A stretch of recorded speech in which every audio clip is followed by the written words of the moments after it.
Here's the intro. Well, that was quite a break. Now, it's time to lay back and take a break. Camera. Hello, everyone. I guess I'm back to reviewing, and guess I'm back to being on camera. I'm sorry.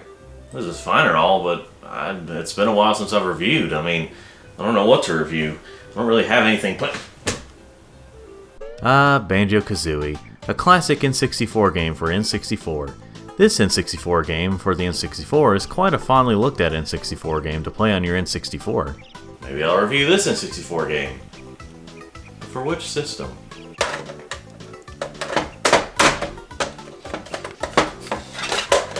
Now the real challenge of the game will be using the N64 controller. What the hell is Nintendo thinking with this? It's objectively not very good.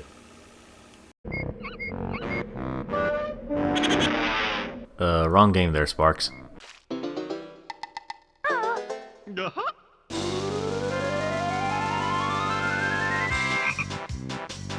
Oh, come on, you're killing me here, YouTube.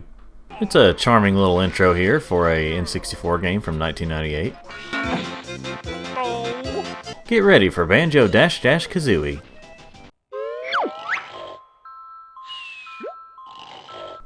Yes, I got this game used, so there's some used profiles here.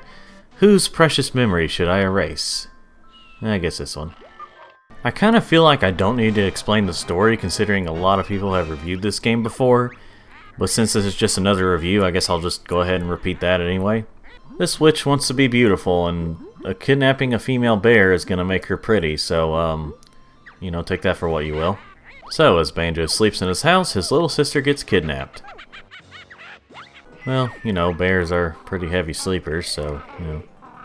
So finally, after that really long cutscene, it's time to begin the adventure. We'll go... Alright, I get that Banjo needs to know what's going on, but come on now, this needs to be more skippable. You can speed it up, but, you know. Though I am pretty glad this is the noise we get whenever we're reading the text, because this is pretty incredible. But thank the Lord there is an option to skip the tutorial, because say someone comes back to this game, they don't want to redo the tutorial again if they start a new game, you know, unless they're stupid and they forgot everything.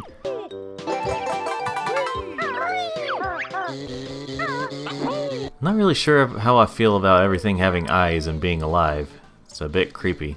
This is a pretty nice first level. It gives you all the basics of what you need to know. I mean, technically it is a training level, but whether you do tutorials or not, it's a nice little area to practice on. Screw Tootie, I'm just gonna go on home. You'll actually find some pretty interesting things in here, like the fact that there's a picture of Babbles, despite the fact that in the beginning he doesn't seem to know you that well, and I don't know. But enough of all that, let's head into Peach's castle, I mean Grunty's lair. Before that though, we get a charming little cutscene that really makes it look like Banjo's gonna be way too late, but I guess they just stay there for a really long time with their thumbs up their asses. Okay, at this point it really starts to feel like Mario 64, except a lot better. Although instead of just being able to simply go into a level, you actually have to go and fill in a puzzle piece here, which is where the jiggies come in.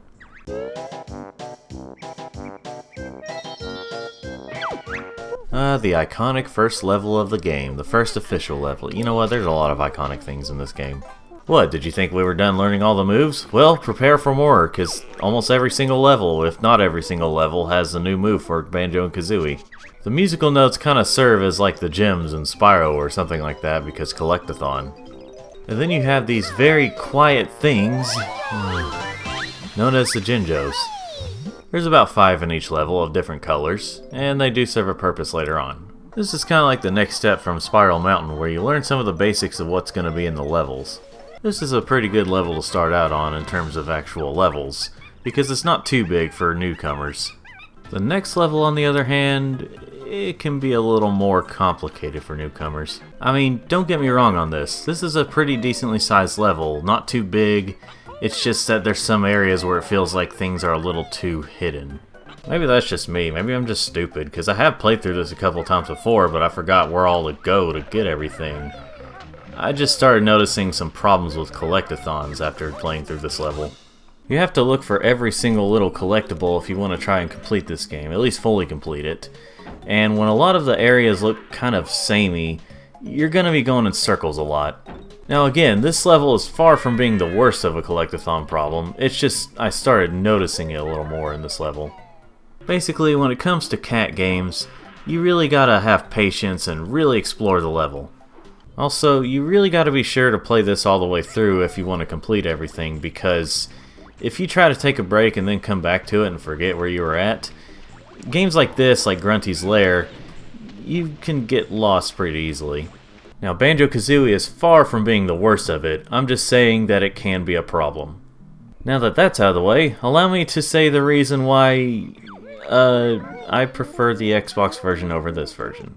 Well, one thing is the controls. Well, more so the controller. The controls themselves are actually pretty decent, it's just the controller, but that's the problem with a lot of N64 games. You remember those little musical notes, you know, the collectathon main collectible that isn't the Jiggies? Well, what if you just lost them all from losing one life? Not all your lives, and there's no checkpoint, just one life, and you lose all those musical notes you got within that level. Well, that's pretty much the case with the original Banjo-Kazooie on N64. So just imagine spending all this time trying to get everything, and then suddenly you die, and it's like, oh, well, you gotta get them all again if you want to have them all collected.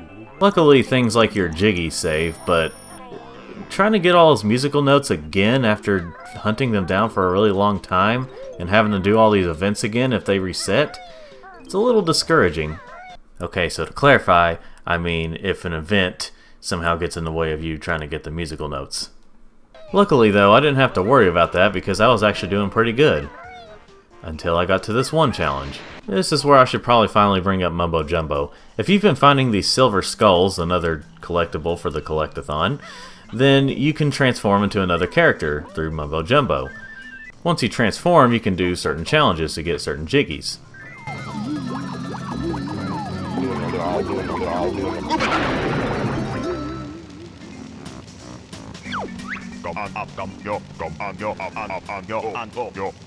Heh, dark humor. Now this upcoming challenge with this transformation, it's not the hardest, let me clarify that, but it definitely set me over the edge whenever I was trying to beat it. Good ol' Mr. Vile. The first couple of parts aren't too bad, you just gotta eat more whatever the heck these things are than him within a certain time limit. The second part, do the same thing, just make sure not to eat the other stuff that comes out of the ground. And then there's the third part, which seems simple enough, you just gotta eat whatever's at the top of the screen at the time, but it'll randomly change as you're eating something, and it'll count it against you, and for some reason, things got a lot harder.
Now this is the way I prefer to play it. I was actually starting it up on the Xbox One, but it's this version, it's the 360 version. I'm not saying the N64 version is bad, it's just better on Xbox in my opinion. I mean, the only reason to really get the N64 version anymore is because, you know, if the Xbox server shut down one day and you really want to play the game but you can't download it on there, you know, because video game preservation sucks these days. Or if you just wanted to collect this version. I mean, it's up to you. Well, thanks for watching, everyone. Go ahead and hit the likes and subscribes if you want to see more of these. And again, thanks for watching. Now if you'll excuse me, I have a toolbox to get to, so I can collect all the nuts and bolts for it and get the jiggy. Nuts and bolts may happen in the future, but we'll have to see.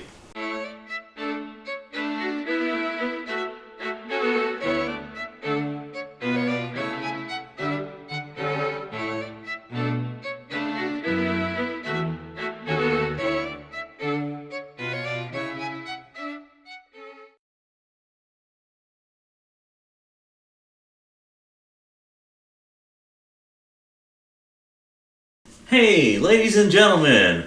Welcome to the crappy lighting of this live action scene, where today we'll be discussing that the live action parts will no longer be as frequent. Well, it was fun while it lasted for a whole one episode, but you know, there could be live action parts in the future, but just not now, so, you know, go away. Here's the intro. Anyway, ladies and gentlemen, today we will be discussing why I prefer the PS1 version of Rayman 2. Yeah, I've heard it all before. The PS1 version is the worst version of Rayman 2, blah blah blah. And the usual response as to why they think it's the worst version is that it cut content. Which, I understand that argument. Usually when a version of the game has more content, it's usually the better version. But that's not exactly the case with Rayman 2. So in this video, I'll be discussing a lot of what was cut from the PS1 version and kind of determine like what I think of that content that was cut. So for the sake of comparison, I'll be comparing the PS1 version to the N64 version, which I know that's not exactly everyone's favorite, but it is higher up there in terms of ranking the versions of Rayman 2.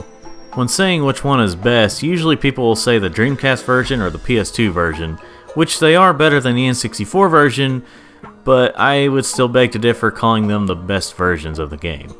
So, without any further delay, let's get started. Actually, a couple more things before I get started. I just wanted to say that I played this on an Ed64 Plus cartridge. While that's not the original Rayman 2 cartridge, I did play this on original hardware, so I got the feeling. Plus, I played through this before, so, you know. Also, I played a digital copy of the PS1 version of the game through my PS3. Basically, where I'm getting at is if anything seems a bit different about these versions, then the setups I have might be the reason for that. I will say real quick, I like the title screen better on the PS1 version over the N64 version, but that should be obvious because the PlayStation version came out later on, so they decided to update some things. But also I wanted to say that I won't be going over a lot of details such as graphics and voice acting in the PS1 version and all that stuff. I think we all know about that. I'm just going to be talking about mostly what was cut from the PlayStation version compared to the others. I mean, yeah, there are quite a few changes here and there in terms of the detail or lack thereof in the PS1 version, but you know, the fact remains. I may mention something here and there, but I think you'll find plenty of videos talking about that. Officially starting out the game, you can see we got a little bit of an open area here. Maybe for you to practice your moves a little bit, kind of explore some, and just kind of get used to how the game's going to be. I forgot to say this is the N64 version. Eventually Murphy will show up, this little creature flying here, and he'll tell you, in his creepy whispery voice, what to do. He comes to you throughout the level whenever you do things, and it gets a little bit annoying after a while. I mean, yeah, this is a tutorial, but still. After getting past the part with Glovox's kids, you end up in this big cave area that really has nothing other than this area where you kind of rock climb, I don't know how you describe this, thus getting you to the end of the level. In the PS1 version, you start out in this much smaller area, but you still have enough room to explore and kind of practice your moves, and you have optional tutorials, so that's a lot better, and you'll be in the next area in no time. And the room after you talk to Glovox's kids in this game is not that much smaller, but it features more of a platforming thing rather than a rock climbing thing. I mean, you still climb, but it's a ladder this time. One kind of weird change about this level is that despite this game overall having less lums to collect than in the N64 or other versions, in this level you actually have to collect 10 lums instead of just 5.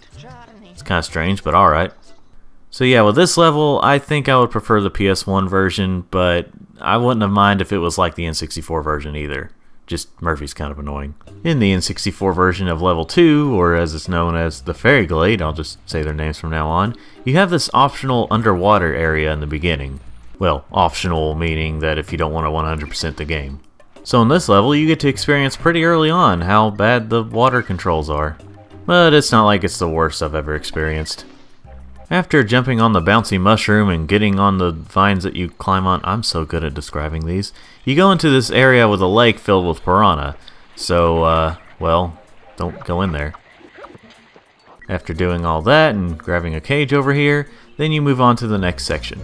The next section having more piranha lake, so don't go in there just yet. Actually, don't go in there at all, I guess? Huh. Pretty soon you'll be climbing a tree by vines, and then you'll get across water via climbing on the vine. This game seems to have a thing for vines. At least I think these are vines, I don't know. The next section is primarily the same as on PS1, except there's an area that's a little more open. It also has barrels to open a door to get a cage. Imagine saying that out of context. After rescuing Lee the Fairy, you go in the section where, well, there's a bunch of pipes, and if you want to get everything, you might want to slowly go down. Now this section of the level, when it comes to me liking the PS1 version more, this is a section from the other versions that I think about as to why that is.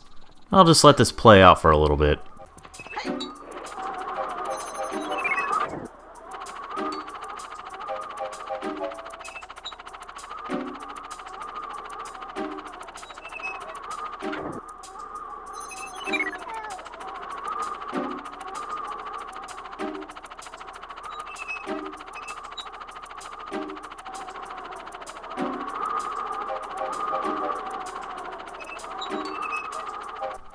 Now why wasn't this one in the PS1 version? Seriously, this section can feel like it goes on forever, especially if you want to get all the lums in the section. I mean, it's not as long as I once thought it was, but it definitely feels pretty long. But at least after that, you get to the end of the level. In the PS1 version, a lot of that stuff is gone, including the underwater section and the piranha water section, I guess you could call it. The next section is a bit different, considering it's not filled with piranha, but instead this, I guess, oily stuff? I'm not particularly sure what it's supposed to be. But once you turn it off, this is where the underwater section is. It's just not nearly as big. And then you climb a tree via vines and go across the water via... Okay, so it is still here. It's just that the first section was a bit different. Oh, and if you remember those little blue guys from the original Rayman, well, they're here, and you still knocked them out of their eye sockets. They can hurt you, just barely. Anyway, the next section after you free Lee the Fairy, you finish the level. Yep, there's no pipe area, no annoying drawn-out tornado area. You just collect some lums, fight a robot, free the teensy, and you're done. Yeah, I would definitely go with the PS1 version of this level. While some of the beginning sections of the N64 version aren't as bad, I don't want to do the tornado section a lot, so...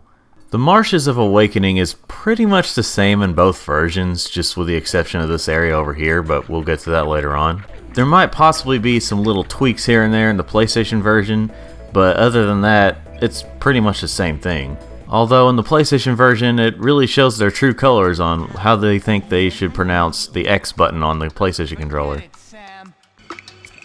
Then press cross to jump.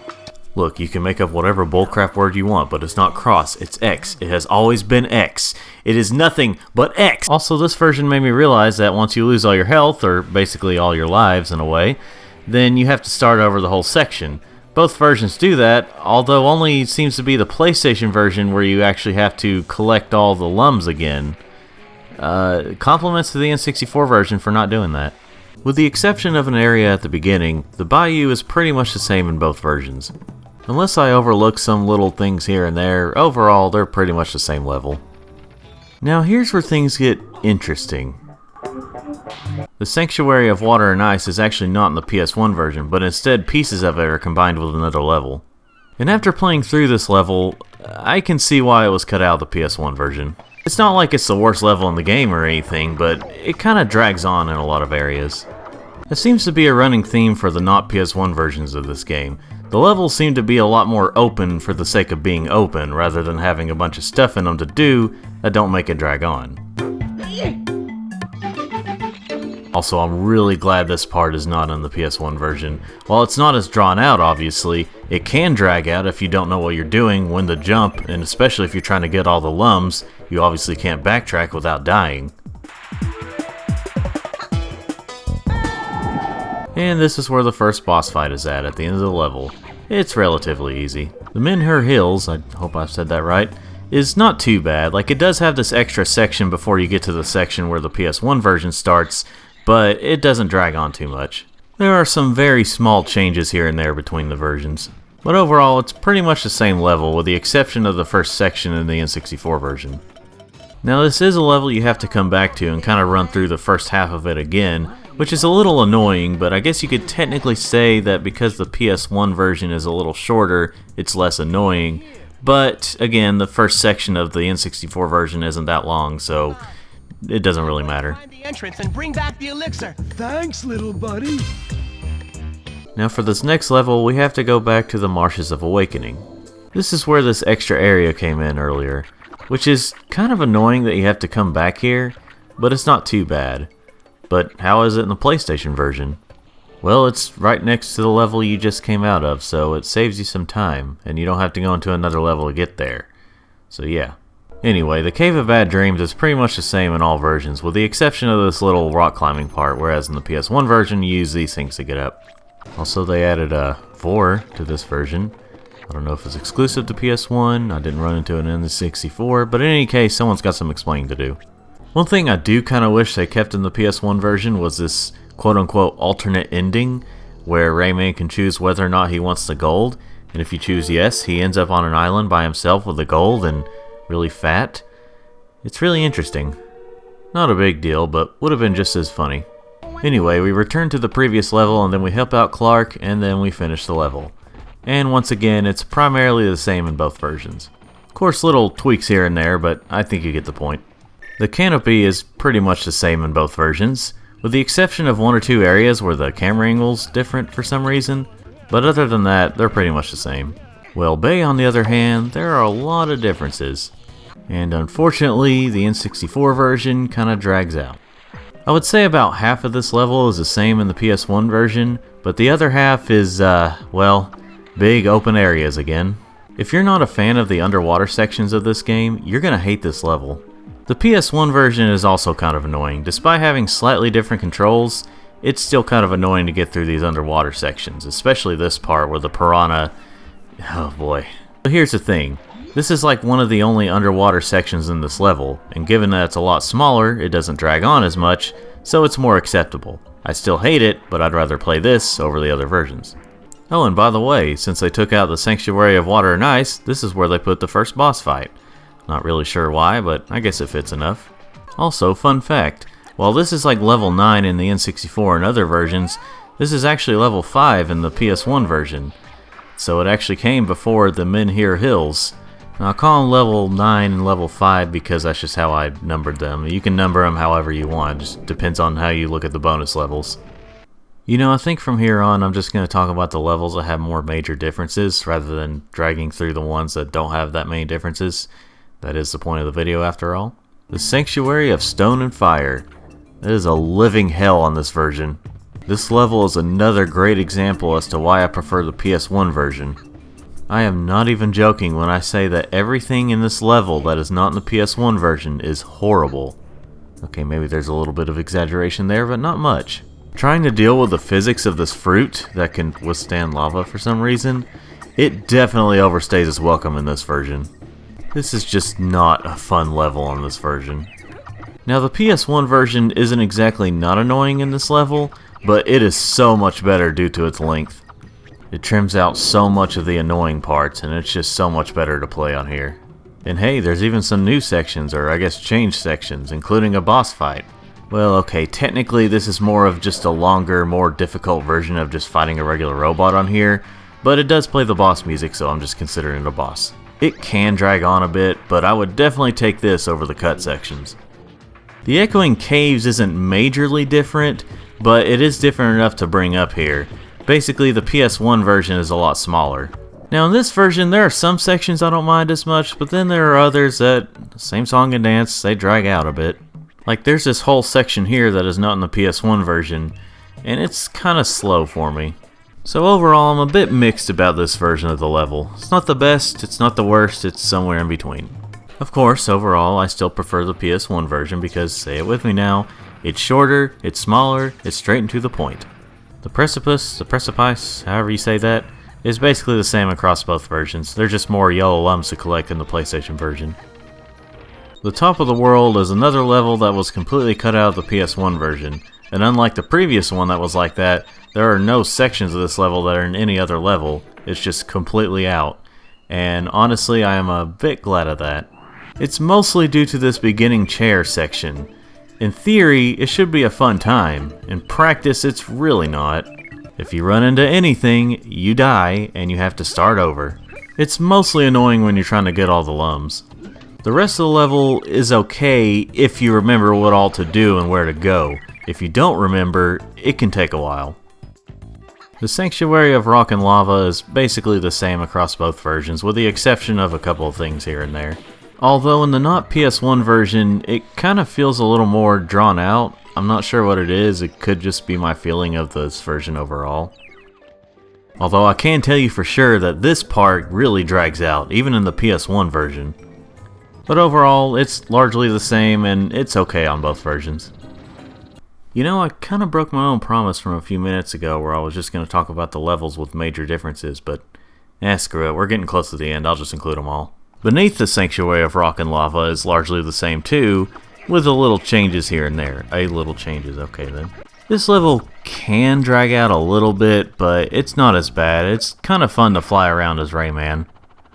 What is kind of interesting that I didn't know about is that if you revisit this level in other versions, you don't have to fight the boss again, but in this version you do. It's kind of odd, but okay, it's not that bad. In the Tomb of the Ancients, you have this kind of drawn out part right here where there's a couple of different paths you have to go to. I will say that I do really like the look of this part of the level, but it kind of feels like padding at this point. Also, I'm not really sure if this is blood over here. If it is, that's a ton of blood in an E-rated game. The sections after that are also kind of a drag. Not nearly as bad, but well, you know, I'm kind of exaggerating here, but it does drag out a bit. Right before the level ends, you have to fight a hypnotized Clark. It's kind of interesting. In the PS1 version, they cut out the entirety of the first section and then trimmed down the rest of it. So you can take a wild guess as to which version I prefer. The Iron Mountains is, oh boy. Here we go. The first part of it isn't too bad. There might be a couple of little slow sections here and there, but it's overall fine.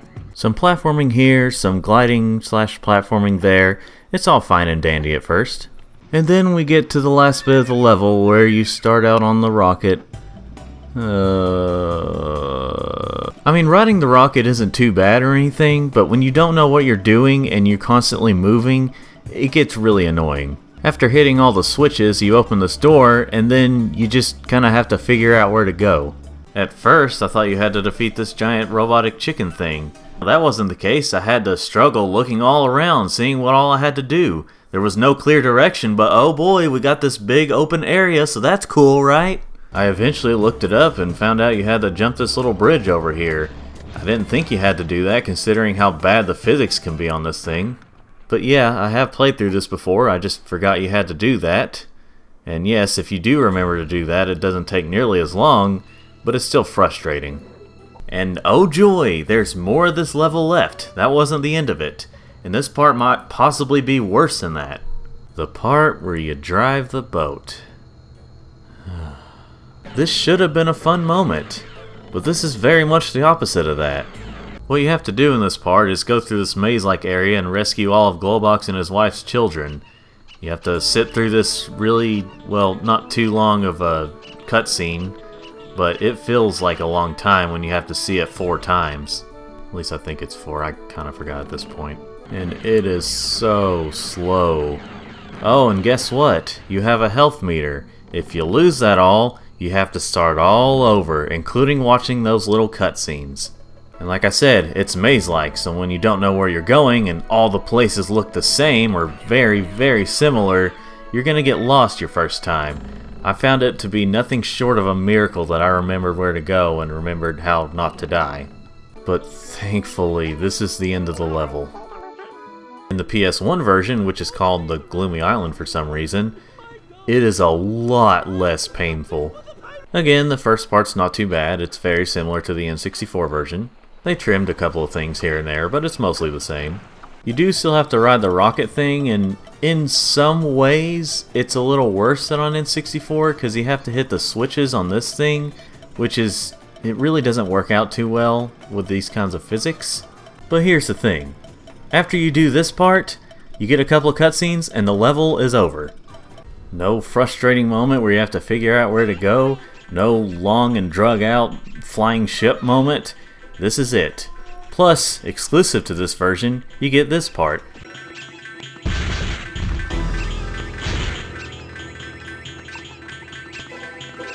Look, he's broke us down. Damn, I forgot to fill up the tank. I don't even need to say this, I'm wasting my breath, but I prefer this version. This is a whole lot better than on N64 and other versions.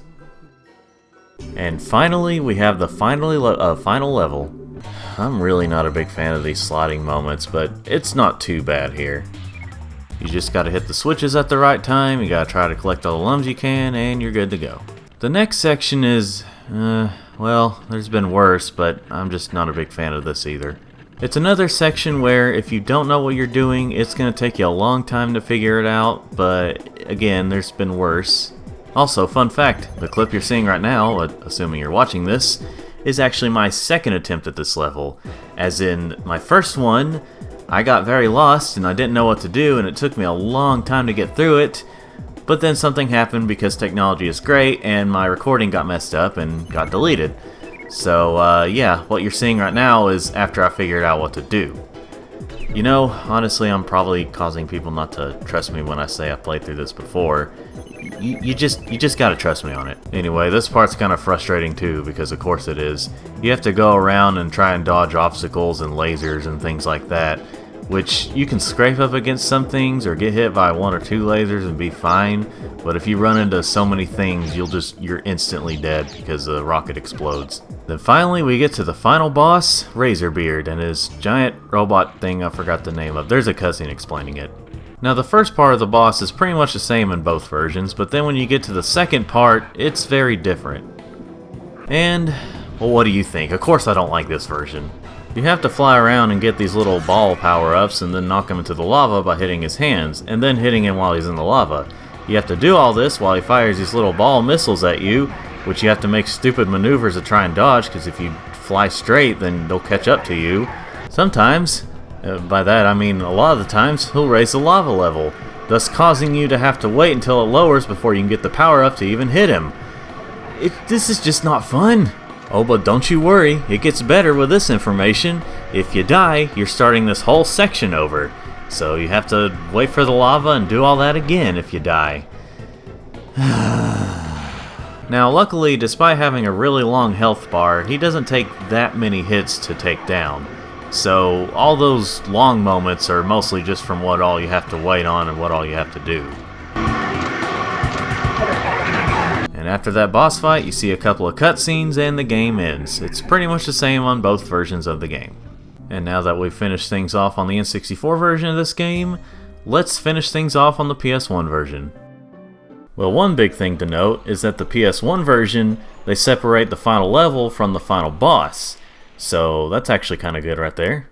Also, they took out all the yellow lums in this level. Since there's only 800, they decided to put none of them in the final level, which is really good for this sliding moment because you don't have to potentially die trying to get them all. The sliding stuff still isn't my favorite, but at least I'm not trying to waste my time getting all the yellow lums is where I'm getting at. The beginning part of this section they took out, which is good, but unfortunately the more annoying part is still here. Luckily though, they did trim some things to where it's not as annoying. Now this cutscene right here actually wasn't in the N64 version, and I was going to go on about how cool it was that it was only in this version, because it's a really good scene, but it's also in the Dreamcast version, and I imagine the PS2 version and stuff, so can't go on like that, I'd look like a fool. Don't get me wrong, it's still a cool cutscene, just, you know. And like I said earlier, the final boss is pretty much the same in both versions when it comes to the first part, but what about the second part?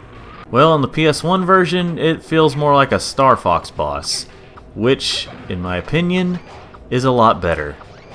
In this version, you kind of have to go down a hallway here and dodge obstacles, but also, whenever he fires bombs, you have to hit them back to him, and whenever he fires missiles, you have to make sure not to get hit by it and make sure he's the one who gets hit.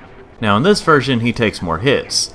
However, because of how much easier it is, it doesn't feel as long. And unlike the other versions, I actually had some fun playing this one. And like I said earlier, you get the same two cutscenes, so this is the ending.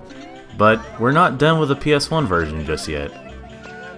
If you've collected at least 90% of all the yellow lums, you get to play this.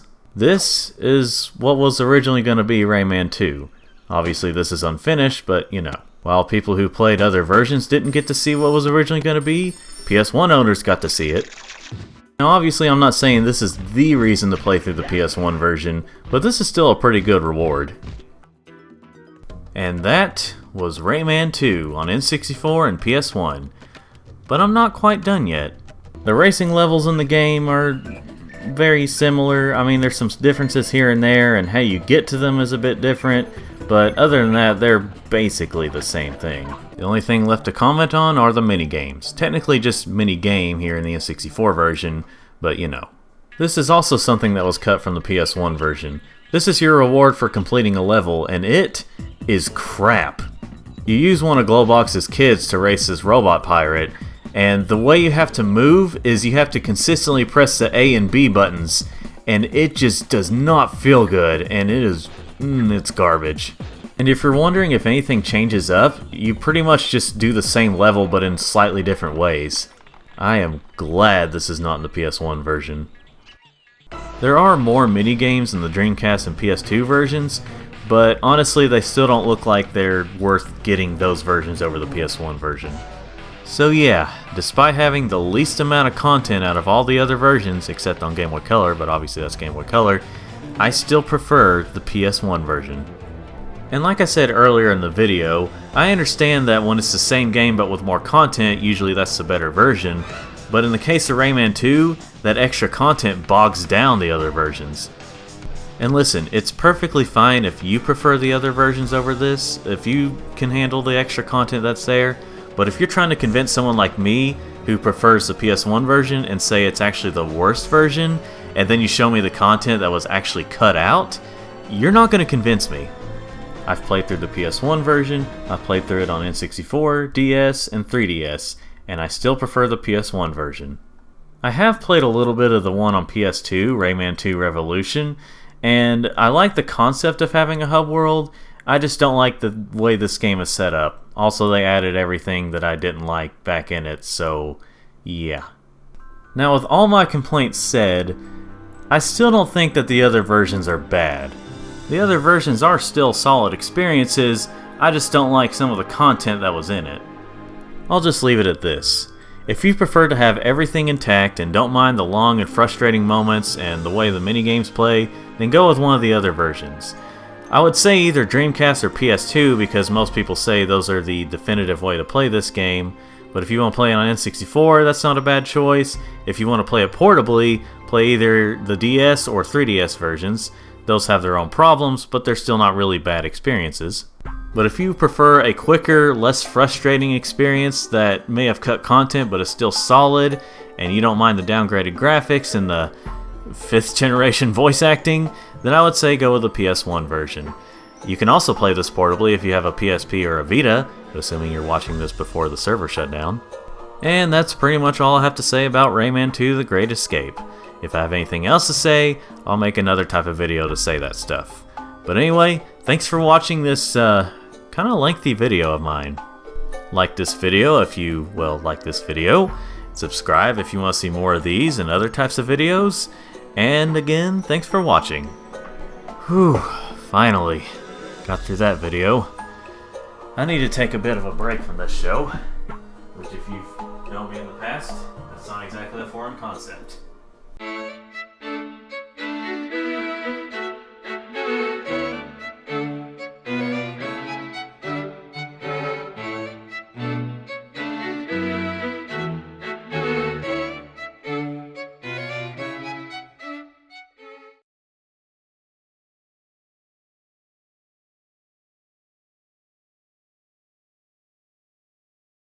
Here's the intro.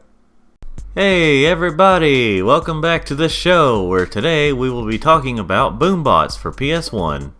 This game is a 3D arena fighter that was brought to us by DreamWorks Interactive and was created by Doug TeNapel, also known as the person who made Earthworm Jim. That's all I've really got to say about this game right now.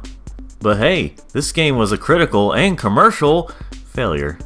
Well, I guess it makes it just right to review here on the internet, so let's get to it. A bu. A bu. A bu. I was thinking precisely the same thing. Welcome to Boombots. Oh yeah? That's all you're gonna show me? I've not even shown the whole title. I guess I figure if you already have the disc in the case, then you're good to go. New game. Select Boombot. Alright, well we have a okay sized amount of characters. I mean, this was the PS1, and hey, it looks like we can unlock some characters, but I don't know, I could be wrong. I never really got that far. But let's just go with Boomer, since he's kind of front and center on the box art, and it's honestly too easy to make a joke about his name. It's the year 15 million, and alien space cats have conquered the Earth. Apparently these alien cat things are known as Feline Alien Research Troop, or FART. An American scientist. Well, I hope you enjoyed the video. Well, I guess it's time to address the elephant in the room. These cutscenes are fully animated in claymation, which is, that's pretty cool. I think I can see where a majority of the budget went for this game.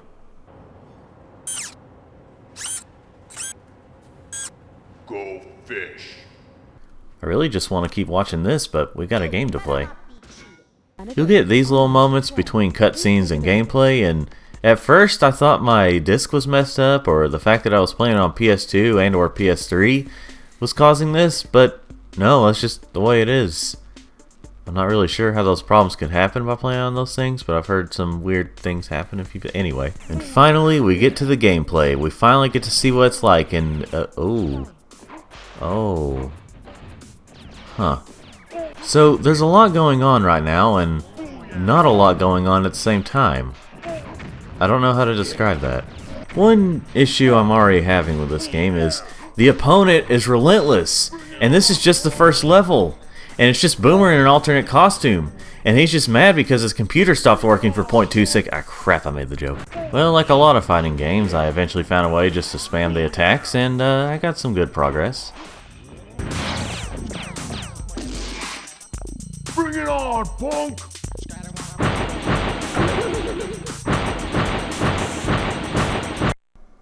So anyway, yeah, you can save the game between levels, so that's pretty good. In between levels, you get more of these claymation cutscenes, which, spoilers, they're honestly kind of the best part of the game. In terms of movesets, there's really not that much to talk about. I mean, each character has their own moveset, but they don't have that many moves. In terms of Boomer's basic moves, you'll probably mostly use his gun, but he does have some melee moves. You can also fire some homing missiles if you get these little yellow orb things. Each Boombot also has their own version of grabbing, which plays these little special animations, and they do a big blow to your health. Or to your opponent's health, depending on which one of you do it. I'm just saying that because you got what I'm saying. But if you are low on health, you can try and get one of these health pickups. They don't give you that much, but it helps a little bit. Anyway, I couldn't really get past Hans, so I just gave up for a bit and decided to try out Versus Mode. What's kind of strange here is that you can't really play against an AI opponent or a bot. But you can play two-player mode without another controller in it. It just automatically picks Hans as the second player. So I guess if you want to practice and you really hate Hans, well, here you go. Now, like I said, each character has their own movesets, but they don't feel that different. There are a little more moves you can pull off than what I found, but there's not that many, so as you can put in your thought process, it gets a little repetitive. Now, the character designs are pretty creative. I mean, they are robots, so you can get pretty creative with that. And you could also get pretty creative with aliens, considering you acknowledge aliens here. But you know what I mean, it's called Boombots. But hey, if 10 Boombots aren't enough for you, you can actually play through the game and unlock 5 additional ones. I didn't do that when I captured this, but hey, I'm sure that they're not that different. You can unlock 5 stages too, so this might be a little different. So there's a stage where there's a giant litter box in the middle, and it has a cat turd in it. So I'm sure Adam Sandler had something to do with that. So after playing as a lot of Boombots, I think I got some of the basic moves down, and I decided to continue the campaign as Boomer.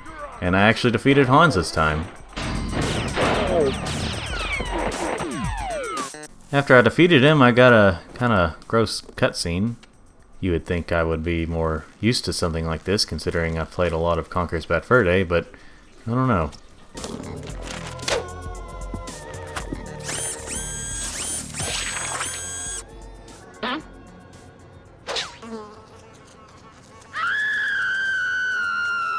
A lot of time and money went into making that. Anyway, I did decently well after that, and I had confidence that I was going to get through the whole thing. And then I got to Chicky Boom, and, well, I gave up after that because she was a little too frustrating.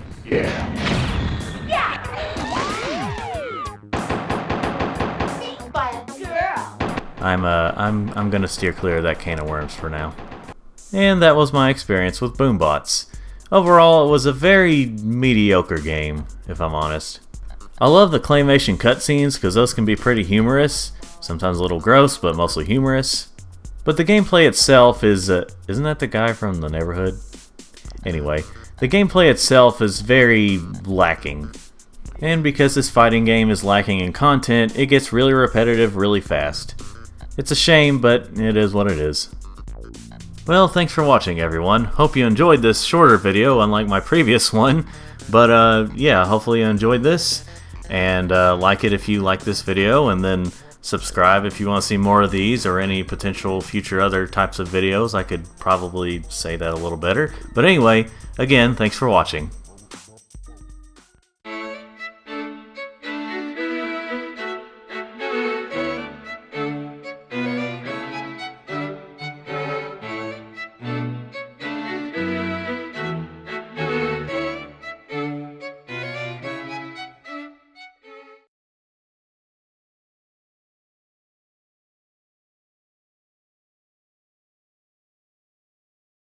Here's the intro.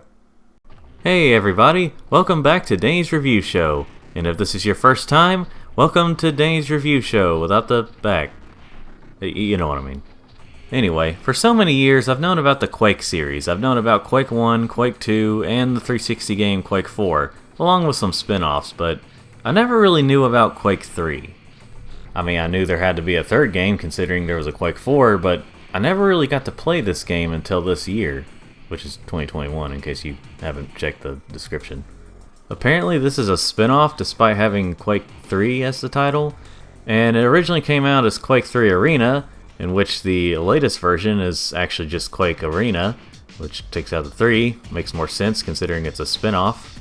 But today we'll be taking a look at the PS2 version, which is Quake 3 Revolution, and for some reason this one was published by EA Games. So, we can expect great things, can't we? The early PS2 days. This loading screen doesn't have anything to do with that. I was just thinking about that. I mean, this was an early PS2 game, but you know. This little scene right here. This is something that probably mostly Doom 3 people know about. I'm obviously not going to show the whole thing, but this is a pretty cool little opening here. Quake I. Let's go through the campaign and... Wow. We have quite a few characters to choose from here. Is that the Doom guy? I'm just gonna go with Sarge. I mean, he was in the opening and he's on the cover and just, you know.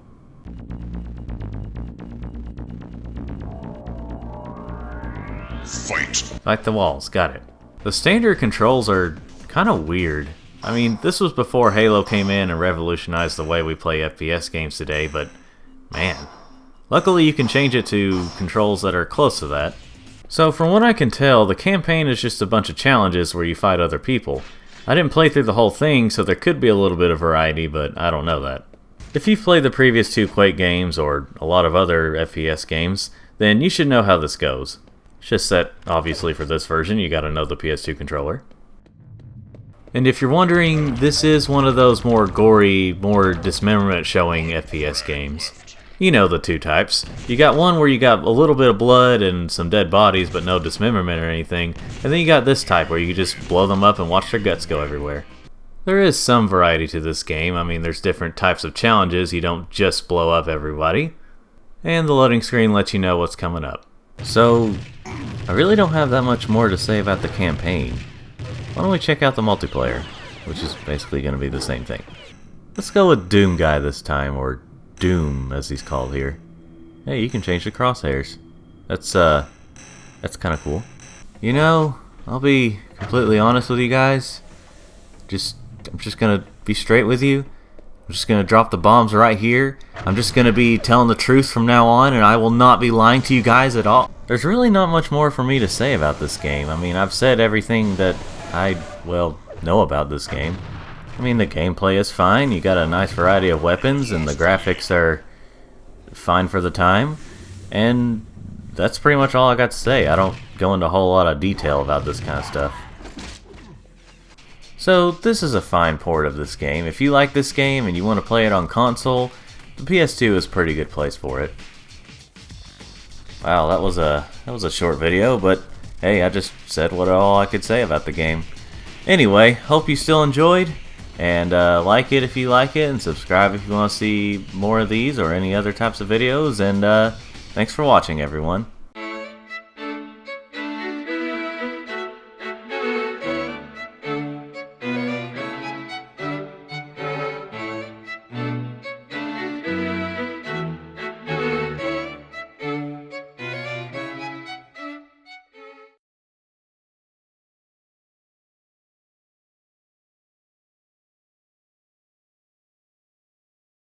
Here's the intro. Hello everyone, welcome to Dane's Review Show. Well, as of this video, not too many months ago, Sony had announced that they would be shutting down the PSN on the PS3, PS Vita, and PSP, even though you can't connect to the internet by normal means on the PSP right now, but anyway. So naturally, this caused people to get Sony to change their mind, to put it lightly, and they decided not to shut it down for PS3 and PS Vita, but the PSP is still doomed. So, obviously, this means that you won't be able to buy any more PSP games from the PSN. For those of you who are watching in the future, after July of 2021, yes, portions like this will be aged poorly, whatever happens, so yeah. Anyway, to make a long story short, at some point, back in like the late 2000s, early 2010s, game companies decided to start releasing games digitally that originally just had physical copies. Yes, it was a very different time back then, because these days it seems like whatever you can find physically, you can also find digitally. But while most game companies released a lot of their games digitally on those game systems, they didn't release every game digitally. And the PSP was obviously no exception, so finally getting to the point of the video, we're going to be taking a look at some games, just some games that were never released on the PlayStation Network at all. These are the games I'll be talking about today, just in case you don't want to watch the whole thing if there's no game you're interested in on this list. Ape Escape Academy, ATV Off-Road Fury Blazing Trails, ATV Off-Road Fury Pro, Flat Out Head-On, Frogger Helmet Chaos, Namco Museum Battle Collection, Pac-Man World 3, Tekken Dark Resurrection, and Tony Hawk's Underground 2 Remix. Obviously, these aren't all the ones that were not on the PSN, but these are the ones we'll be talking about today. Now, if you're living in another country and you say, hey, one or two of these is on the PlayStation Network, I'm talking about here in North America. So, without wasting any more time, let's get to it. I'll be going in alphabetical order, so starting things off, we have Ape Escape Academy. Ape Escape Academy! Yeah, the screen's in a bit of a weird place, but think of it like you're in a theater. That should be a good excuse, right? This is a party game, so we'll be seeing a bunch of mini games. And hey, what's here in Showcase? We got something new. Oh hey, look at that! I already unlocked a trophy of yeah. And hey, you get to customize your monkey, and by that I mean you get to choose one of 7 here, which I mean that's a big selection. More customization options would have been, you know, welcomed, but hey, I mean, I'm not complaining. I would explain the story, but why don't we just watch the first cutscene and let that explain things? I am Spectre. Welcome to Ape Academy. Here we make apes out of monkeys. You think you can surmount this hellish training?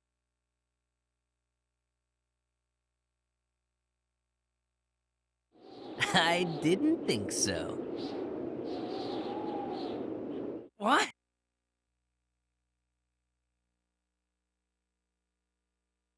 No! Not yet!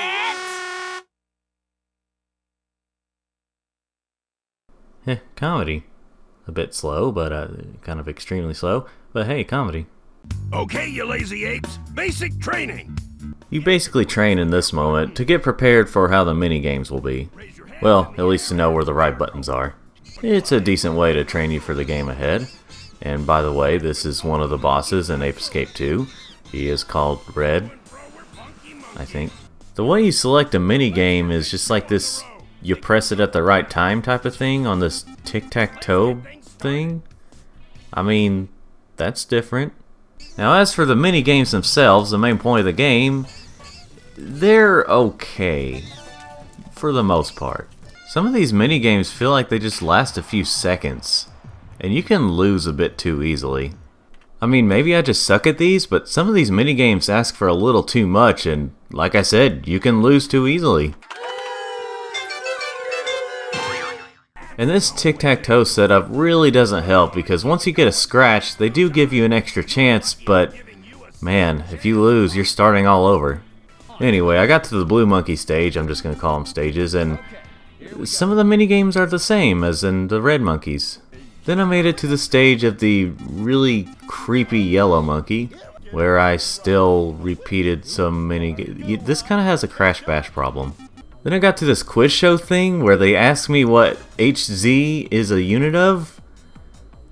I'm 27 years old and I don't even know, and this game is rated E10. What the hell kind of 10-year-old is gonna know that answer? I eventually played this minigame again where I was given a second chance, and they asked me some easy questions at first. But this is a minigame where if you lose one question, you lose the whole game. So of course they had to ask me something that I didn't know. I don't know this stuff. If I was gonna play a learning game, I'd play a learning game, not this supposed to be fun minigame collection.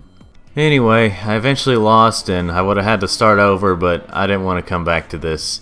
I don't know why I said these are okay for the most part. These are mediocre at best, the minigames I mean. So yeah, unless you're an Ape Escape game collector, or somehow you would find a lot of these minigames fun, I wouldn't recommend this game. Now let's take a look at the ATV Off-Road Fury games, starting out with Blazing Trails. And if you think that this artwork looks familiar, you might recognize it as the artwork for ATV Off-Road Fury 3 on PS2, because this game is basically a portable version of that game. Great, I'm gonna have to turn down the music because of the good old YouTube and the music police. You know, I need to get a feel for this game again. Why don't we start out with some training? Welcome to the training course. Here you learn a few important driving techniques. Oh no, I have a feeling she's gonna be the red, cool type of person. Well, we could watch the video, see what we are getting ourselves into. Okay, it's time to teach you the basics. Watch the rider negotiate this simple course. Huh, well the graphics look a lot better here. This is the PS2 game. Well, I was refreshed on some things about this game through training, but why don't we just go ahead and get to the real game. There's actually quite a bit of content here for a portable, fun fact launch title for the PSP game. You have your standard racing mode where you race others. I bet you couldn't guess that. You have free ride where you can just, well, freely ride anywhere around the map you want to. There's no restrictions or anything. Well, okay, there are some restrictions, but you know. You have freestyle objectives where you can do these objectives in a freestyle. I don't know how to say this stuff. Why am I reviewing? Most of the non-free ride modes are there for unlocking things, but you could just also put in cheats and that would handle it. So I got all my stuff anyway. I mean, hey, I don't have time for all this. The game performs well enough for a launch title PSP game. Whenever you wreck, it goes to like single frames a second, but it's good enough whenever you're actually playing it. And the controls are good too. I'd highly recommend this for those who really like these types of games and ATV games in general, and if you really like ATV Off-Road Fury 3, this is a pretty good option to take it on the go. So how about that ATV Off-Road Fury Pro then? Well, where Blazing Trails was basically Off-Road Fury 3, Pro is basically Off-Road Fury 4 minus the story mode. And unlike Blazing Trails, I didn't use cheats to unlock everything in this game. So you won't see as much, but boy did this game have content. It's got a lot of the same modes and same gameplay elements as the previous one, but there is something that makes it stand out a bit more. Where the first 3 games in Blazing Trails only let you use ATVs, this one lets you use other vehicle types. Those being dune buggies, MX motorcycles, and trophy trucks. And I imagine as you go through the game you can unlock more of these and, well, given the customization options, you got a lot to work with here. Plus, there's a photo mode in case there wasn't already enough exciting things you can do in this game. So this definitely sounds like the better option between this and Blazing Trails, right? Well, for the most part. See, in the first 3 games, you had the free ride mode where you could go anywhere at your own pace and you could get points if you want to. You just have fun all over an open map. Well, in this game, that's kind of absent. The only option for that is the timed one, where you can only go up to 20 minutes, which for some people that's plenty of time, but if you want to go over 20 minutes, you can't. Now obviously I didn't play all the maps, but the ones I did play, they felt a little too small or a little too restricted on where you can go. Blazing Trails in 3 kind of had this problem too, but this one seems a bit worse with that. Now I'm not at all trying to say that this game is bad because of that little issue, but given that it's my favorite, the little issue is a little bit bigger for me. But again, it's not a bad game. Something I forgot to mention was in Blazing Trails was the track editor. Well, in this one, there's a track editor, and you can just straight up create your own track. I mean, yeah, there's still a lot of restrictions, but it's still pretty cool. So, unless the only mode you like is free ride and you like to have unlimited time, I would highly recommend this one, even more so than Blazing Trails. So, if you're a big fan of the ATV Off-Road Fury games, especially 3 and 4, then you'll definitely get a kick out of these games. Let's continue talking about vehicle games by talking about Flat Out Head-On. Also, like the Off-Road Fury games, this is actually a portable version of Flat Out Ultimate Carnage, which is an enhanced version of Flat Out 2. So this is a portable version of Flat Out 2, basically. Oh no, oh geez, what am I? I'm starting to realize that these vehicle games are packed with content, probably because the gameplay is so simple they need extra stuff to justify the price of what they came out as. Don't get me wrong on that, simple is not a bad thing, I'm just saying. Now, I don't know any car game that doesn't have a racing mode. Okay, most of the Twisted Metal games don't have them, and there's that one game. Okay, there's a few out there, but very few. Even when considering all the physics this game has to deal with on the PSP, it actually performs pretty well. It doesn't have perfect frame rate, but it's actually pretty good. And what would a Flat Out game be without minigames? Not as good as if it had, you know, minigames. Right now I'm doing Carnage mode, which is just a bunch of challenges here and there. I think I didn't play much of it, but as far as I could tell, that's what it is. But of course there's also Flat Out mode, which is basically this game's career mode, where you unlock more things. I will say Flat Out 2 is very similar to Flat Out 1, it just has more things and some new levels and new songs and all that stuff. So I guess you could say that Flat Out 2 is basically Flat Out 1 but better, Flat Out Ultimate Carnage is basically Flat Out 2 but better, and Flat Out Head-On is basically Flat Out Ultimate Carnage but portable. I'm not really sure why this one has the name Head-On. I mean, yeah, I guess you can cause head-on collisions in this game, but you can do it in the other games, so I'm not really sure why they did that, but okay. You know, I've mainly been talking about things around the game. I should be talking about the game itself. It's a good game. But before we officially end this part of the review, why don't we take a look at the mini-games in the game. Of course, I won't be repeating myself on any returning games, so yeah, I'll just be brief on those and I'll talk about the other stuff. Of course, you've already seen that high jump makes a return. Bowling also makes a return. It's just kind of in a different lighting and different kind of environment, sort of. It's still bowling. A new stunt minigame is ski jump, where it's basically the same as ski jumping except it's with a car and you fling your ragdoll out. Bullseye kind of makes a return, except this time it's curling.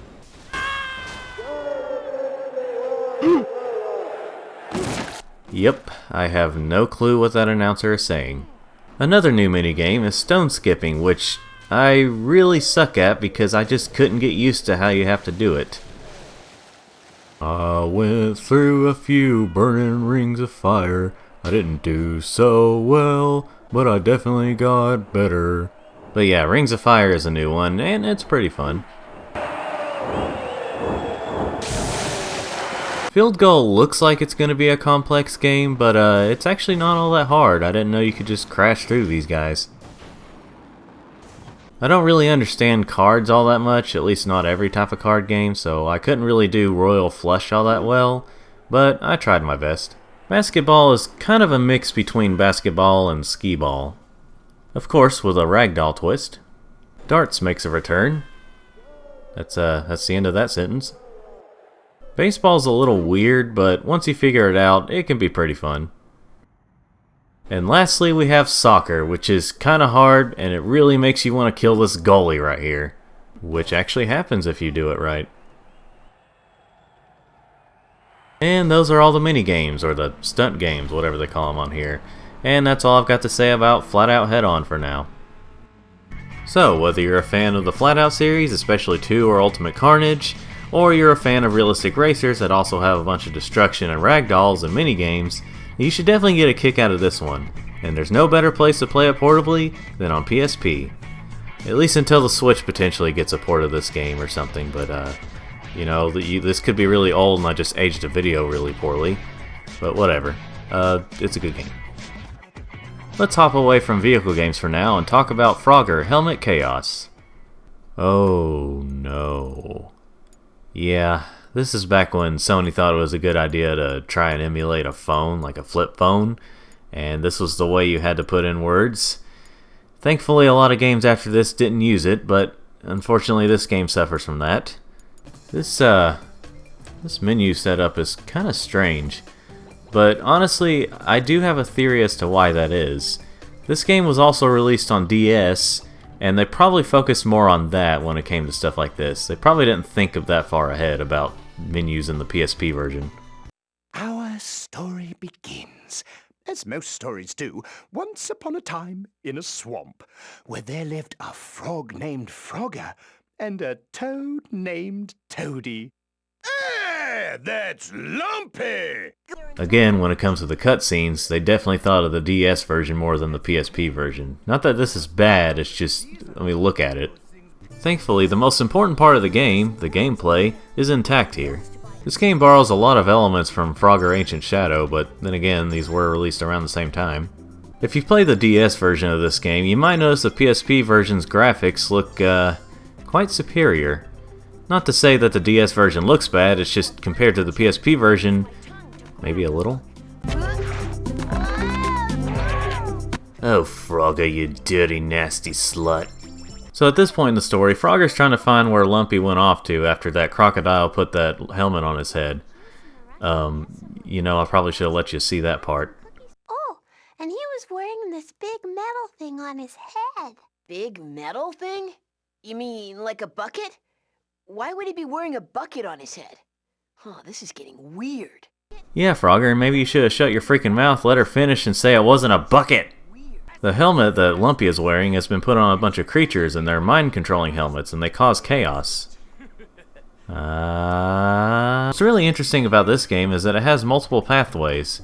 I mean, not that it's very deep or original, but for a Frogger game, it's quite different, and you end up with different endings at the end. So far, I'm really digging this game. My only issue with it so far is the way the health system works. See, you technically only have one life, but you have multiple health bars. So I guess you could say your health bars are your lives, but you don't start back at a checkpoint or anything unless you fall down a pit or something. So basically, if you lose all your health, it's game over and you start back at the beginning of the level. This same issue is also in Frogger Ancient Shadow, but to be honest, it's handled a lot better in this game. After you finish certain levels, you can go to this caravan place where you can actually unlock some mini games and stuff. Or you can go back here and put in some passwords if you have Frogger Ancient Shadow on PS2. Or if you look it up online. Let's check out some of those minigames, and they're actually pretty good. One of the minigames is Classic Frogger in 3D on its side. Again, they thought more of the DS version. It's not unplayable on the PSP at all, it's just kind of awkward to hold it this way. And it's also kind of awkward to display it on a TV or whenever you're trying to capture footage. A lot of these multiplayer minigames are actually pretty fun. I play with bots, of course, but you know what I mean. They're not too short, and with the exception of this minigame, Gator Gotcha, they don't drag out too long either. There's also a minigame called Froggers, where you play basically a multiplayer version of the original Frogger, with a lot of changes. So it's like half like the original Frogger, and again, it'd be better played on DS. Other things you can unlock in this game are costumes and hats. I didn't unlock any for this recording, but there are some pretty interesting ones. If you're a fan of Frogger, you'll definitely get a kick out of this game. And if you are afraid that you might want to play the previous games before you play this one, if this ends up being your first time playing a Frogger game, don't worry, it's not heavily focused on talking about what happened in the previous events or anything. So, it's a good start. Going from one classic franchise to another, talking about a whole bunch of games, let's take a look at Namco Museum Battle Collection. This game was made by Namco? No way! I've said it many times throughout this video, but I'll say it again. This game is packed with content. More specifically, packed with games. I mean, it is Namco Museum after all. But there are a lot of choices here. I'm going to be starting off with Pac-Man Arrangement. Obviously, this is not quite the same Pac-Man Arrangement from back in the day. This kind of feels more like a sequel to that, but they just still call it Pac-Man Arrangement. Of course, the first stage is going to be like the original Pac-Man. I mean, what were you expecting? Something different? Like the original Pac-Man Arrangement did? But things do change up over time with each level. And similar to the original, when they show off a new mechanic, they'll show off a little video, and then you can use those. Unlike the original Pac-Man Arrangement, spoilers for that game, instead of having just one boss at the end, there's actually multiple bosses across these worlds. Obviously the first boss is going to be easy. All you have to do is get these power pellets to make sure that he explodes into a bunch of little blue ghosts so you can eat them. And he gets smaller in his red form, so yeah, just dodge him while he's red and eat him while he's multiple blue ghosts. What am I describing here? And that's basically Pac-Man Arrangement 2005, or 3D, or whatever you want to call it, to make it different from the original. Now, I didn't play through the whole thing for this recording, but I did play through the whole thing before, and it's a pretty fun game. Next up is Galaga Arrangement. This one's good too. I mean, I prefer Pac-Man, but this isn't a bad choice. This might be something they just changed over time, but I never really knew these ships were supposed to be bugs. And of course, you can pick up upgrades whenever you let the ships capture your ship, but this time around it looks different, obviously. What's different about this one from the 3D Pac-Man Arrangement is the fact that the characters are 2D, or at least your ship is 2D. But what is the same is the fact that you eventually get to a boss level and then move on to other worlds, or I guess other parts of space, you could say. But yeah, this one's pretty good. So how about that new Rally X arrangement? Well, something about the way it controls is a bit weird. I mean, I don't know how to describe it. Like, yeah, it controls very similarly to the original new Rally X and the original Rally X, but something about it feels different enough to notice. Not necessarily in a good way. Like, it doesn't control badly by any means, but it just feels weird. But even with that, the game is fine. I mean, it's probably my least favorite out of the 4 arrangement games on here, but I still enjoyed it. It's not bad. I didn't really stick around long enough to see if there was a boss. I got to stage 5 and I didn't see a boss, and that was, well, the stages where in Galaga and Pac-Man there was a boss, so I guess it's a bit different here. And finally, we have Dig Dug arrangement. Well, it pretty much plays like the original Dig Dug, except you can find power-ups now. I mean, obviously you also have a lot of other changes, but if you can play the original Dig Dug, you can play Dig Dug arrangement. I was wondering when the dragon things were going to show up, but they didn't show up until stage 5. Again, with no boss. I did eventually find him on stage 7. I guess all these arrangement games are different, it's just Pac-Man and Galaga that have stage 5 bosses. But overall, the game is good. I mean, it is a bit slow, but so was the original Dig Dug, so it's good. Now that we're done with the arrangement games, why don't we check out some of the classic Namco games? I'll be going over these really quickly, just saying their names and then giving a quick comment. Pac-Man, it's Pac-Man, it's fun for a few levels. Miss Pac-Man, it's the better version of Pac-Man. Galaxian, I'm not really the biggest fan of this one. King and Balloon, it's a bit too hard for me. Galaga, it's a fine game. Rally X, a very okay game. New Rally X, it's definitely an improvement over the original. Bosconian, I think? When you know where to go, it can be pretty fun. Dig Dug, it's a bit slow, but I enjoy it.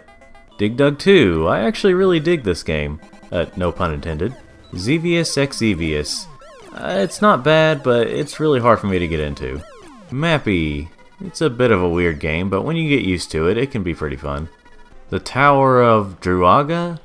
It is way too slow. I did not like this one. Dragon Buster. It's definitely a different one, but it's pretty good. Grovda. These are some weird names. It's alright. Motos. It's kind of addicting. And finally, Rolling Thunder. It's enjoyable, it's just kind of hard. And those were all the games. While I didn't enjoy every single game, I did enjoy most of them, and some of them can be pretty addicting. In my opinion, this is the best portable Namco museum. This is definitely better than the options we have these days. Anyway, if you like classic Namco games and or the arrangement games, you'll definitely like this one. Well, let's follow up this Namco game with another Namco game, Pac-Man World 3.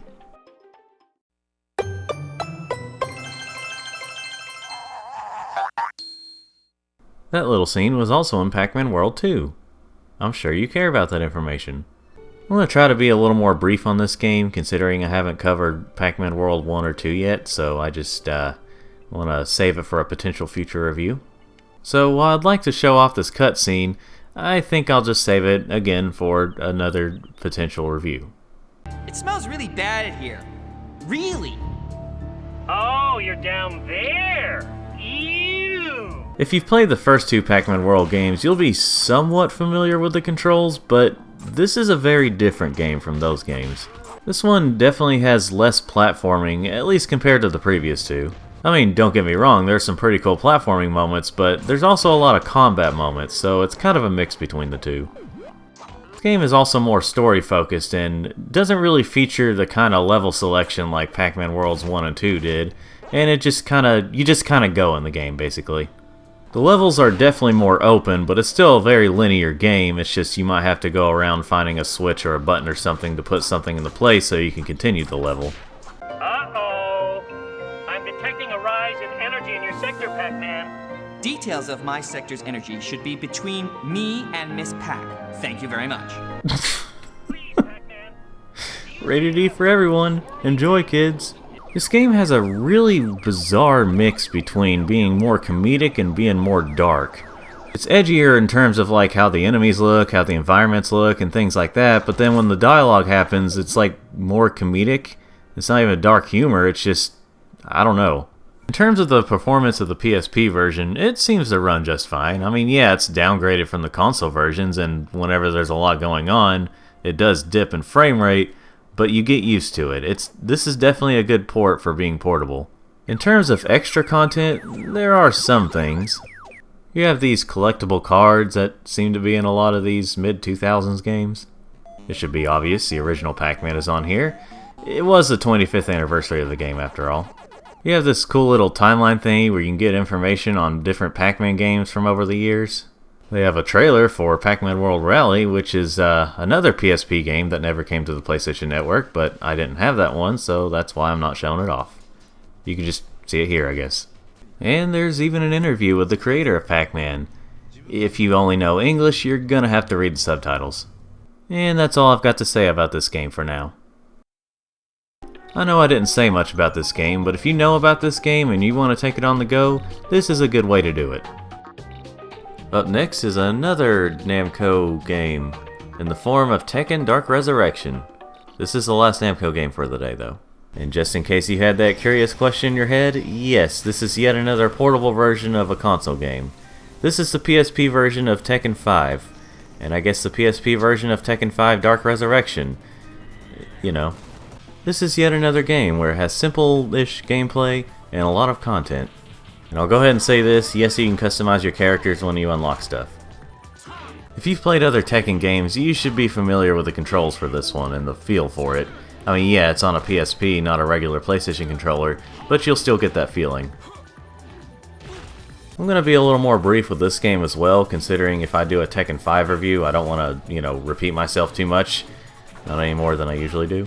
I know you can't tell here, but during fights, the game actually runs at 60 frames per second. It runs pretty smoothly on the PSP. A lot of the same modes you would expect are here. When I went to arcade mode, I hit the random selector and it selected me Anna. It didn't choose Nina because I guess it didn't want me to use that bitch. Also, I kept forgetting and pressing X whenever I select a character because that would be the logical choice, but not for Tekken. It changes their costume. Win. Look, it was a simple mistake. People make mistakes. You don't gotta laugh. I don't know if this is just arcade mode, but sometimes certain characters, when they meet up, they have special intros and outros. And I keep forgetting this is story battle, not arcade mode. Oh, squeal like the little piggy you are. I can't tell if I'm uncomfortable or excited. Anyway, the last two battles are Devil Jin and Jinpachi. At first, it looks like the ending cutscene for the characters will be just like the intro, but then afterwards they also have the CG cutscenes. Now here's actual arcade mode, which I'm still getting it wrong, it's called Arcade Battle. It's basically story battle, just without the special cutscenes. I played a little bit of Tekken Dojo, and by a little bit I mean I did one fight and I was done. I just wanted to see what it was like. I'd go over the other modes, including the new ones, but again, I'd want to save it for a Tekken 5 review and possibly include Tekken 5 Dark Resurrection. I don't know what the future's going to hold, but I'm just going to say there's a lot here you can do. Including Tekken Bowl, which is already in the game for free. Did you hear that, Tekken 7? Did you know about that?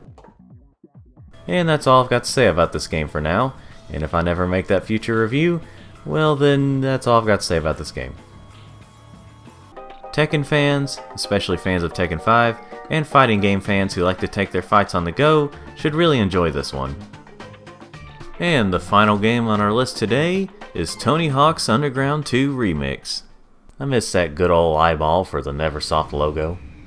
Of course, I'm gonna have to mute the music because, well, you know the story. As you can tell from my custom character, you can customize characters. There are some new features to this version of the game, but it's basically just Thug 2 just on PSP.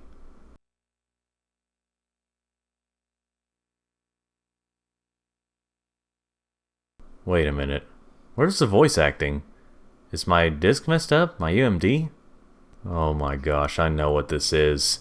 Because I muted the music, it mutes the voices too. I hate when games do stuff like that. So I quit story mode and just moved on to the regular stuff. I'm not really all that great at these Tony Hawk games, but I like playing them anyway. I just screw around because I like being myself. And look at what made a return, the warehouse level from the original Tony Hawk. It's actually made more appearances than I thought. What's different about this version though is it actually has this extra room. Apparently this serves as the training level in the story mode. There's some other little changes here and there, and it's good overall, but it's really missing that magic because you can't listen to Superman by Goldfinger. The game controls pretty well. I mean, if you've played almost any other Tony Hawk game, then you should be familiar with how it controls here.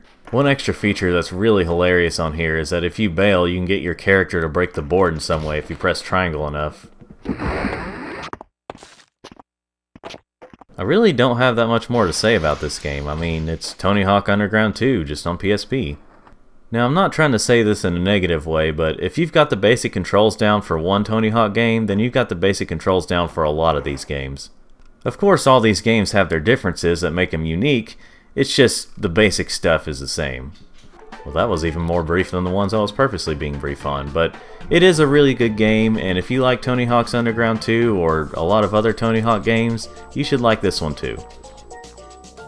And that wraps things up for today. Obviously, like I said, these aren't all the games that were never released digitally, but these are the ones I have.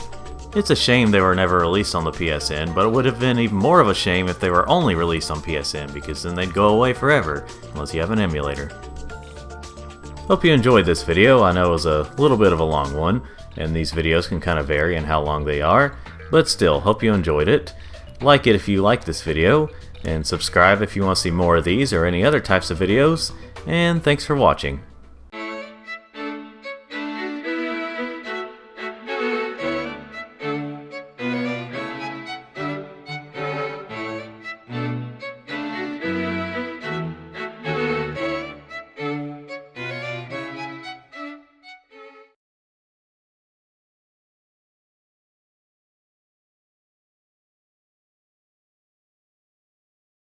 Here's the intro.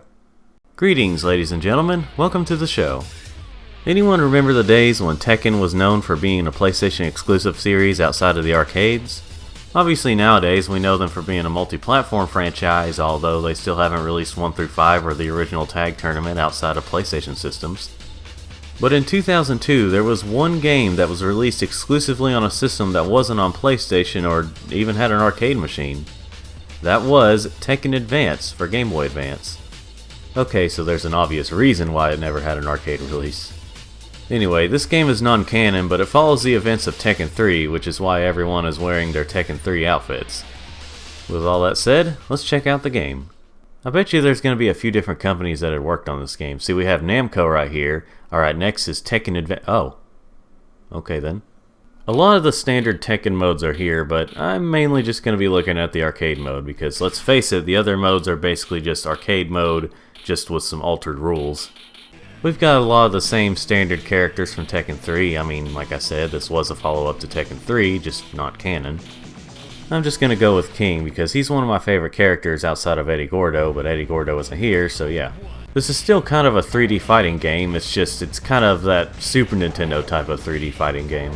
Now the big question probably for all of you is, how do you pull off some moves with the amount of buttons that are on a GBA? Well, there's a few. I mean, yeah, you're not going to be able to pull off nearly as many moves as in the console games, but you can still pull off a few things. And let's be honest here, in most fighting games, even though they give us a ton of moves and combos to work with, we only end up using very few of them. So at least this game is being honest with itself. I don't know what the heck I'm saying. But yeah, there are enough moves to pull off here. In terms of graphics, it looks pretty nice for an early GBA game. This is one of those games where they took the models of the console version and turned them into sprites, but here they actually did a pretty good job because they don't look as blurry or pixelated. Maybe a little bit, but not too bad. The characters are a decent size and they stand out enough from the background to tell what's going on. The sounds and music are fine too. I mean, obviously they're a little bit crushed considering the GBA's limitations, but they don't sound too bad.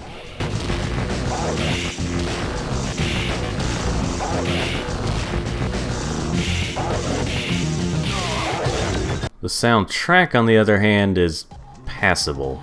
The tracks aren't bad, they're just not all that good either.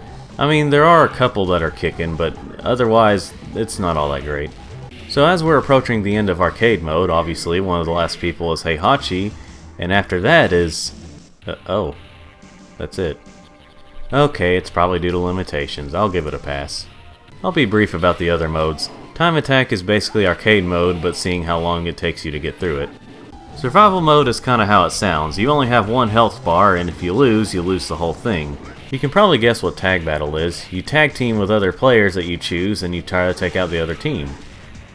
Practice mode is practice mode. You practice with different characters to fight. Moving on. And that was Tekken Advance for Game Boy GBA Advance.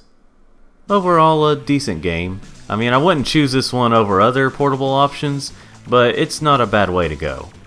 So, if you're looking for a decent fighting game for some reason on GBA, this should be right up your alley. I hope you enjoyed this video. I figured I'd make something a little shorter after my previous a little over half an hour long video. And remember to like this video if you like it, and then subscribe if you want to see any more of these or any other types of videos, and thanks for watching.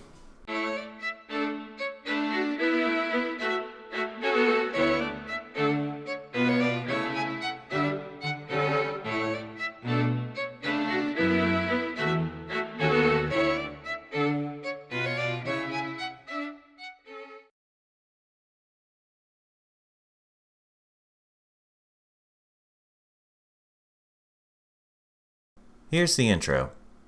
Hello everyone, welcome to another spring video. It's June when I'm recording this, but it's still technically spring. You know what games have been re-released a lot? Rayman's 1 and 2. You know what hasn't been re-released all that much? Rayman 3. Why is that exactly? Well, the answer is, I don't know, I just wanted to bring up Rayman 3 because that's what we'll be talking about today. I'm going to be taking a look at the Xbox version because... What excuse can I come up with? I've talked about the original Rayman on a Sony console, and I've talked about Rayman 2 also on a Sony console, but also a Nintendo console, so now I'm looking at Rayman 3 on a Microsoft console. Yeah, there we go. Fun fact, this was not the first Rayman game on Xbox. That honor goes to Rayman Arena. I just had to come up with something here. I don't know how I feel about these openings being the gameplay itself, like set up like a trailer, even though you've got the game and you're just about to play it. I guess this is just to show you what all's ahead, but I don't know. However, during this moment, the song Matter by Groove Armada is playing. For obvious reasons, I won't be showing the whole thing, and I won't be having the volume any louder than this.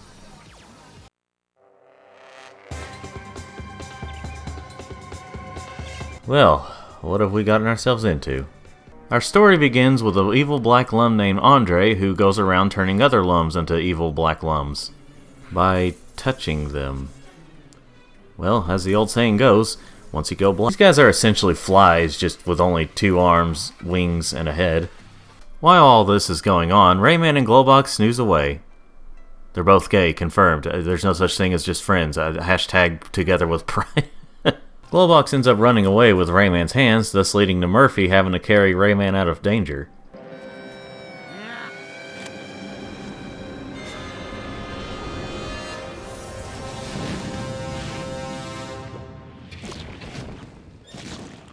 Okay, that was a really kick-ass way to show the title.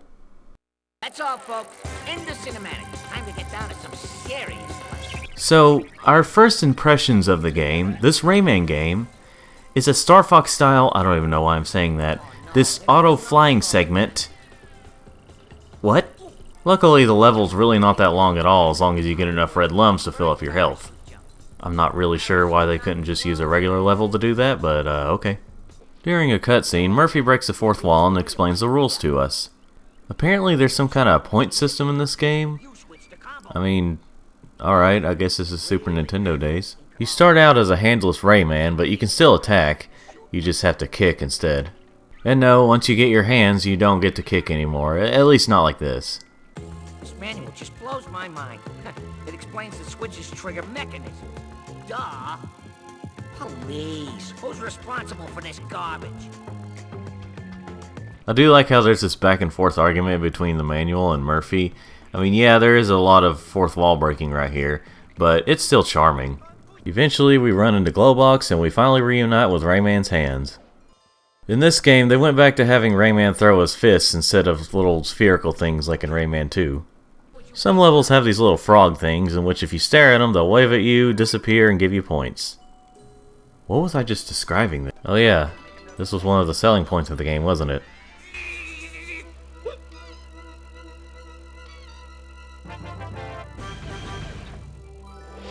Yeah, in some levels you get these power-ups. You get various ones, but they only last a limited time, and they don't last as long as I was expecting them to. Oh my god, what is going on here? Would you mind being a bit more quiet? Bug off, Larry! Zelda did you get? What, no lawsuit from Nintendo? I don't know how to describe this, but something about the way Rayman feels is a bit strange. I'm not really sure how to describe it. I mean, I guess it's because I'm so used to Rayman 2's... What the heck? Maybe I'm just used to Rayman 2's 30 frames per second, whereas this one runs at 60 frames, although you can't see it here. Or maybe in general it's just kind of different. I don't know how to describe it. So the main villain of the game ends up swallowed by Glowbox. Because of course we had to have some vor in this. See you in Rayman 4! That line is really heartbreaking. You know, I could make a joke here about how one of the developers were on drugs when they came up with this level, and you know, that's just so overused. It's been used in a lot of things. The comedy just kind of wore off by now. But someone probably was on drugs when they made this. These levels are okay. I mean, they kind of drag just a tad bit, but not too bad. This game is definitely more combat focused rather than more platforming. I mean, there are some platforming moments, but you can definitely tell they were going for more combat. And overall, it's fine. It can get a little annoying at times, but it does the job. And the cages make a return, although this time it's just teensies in them.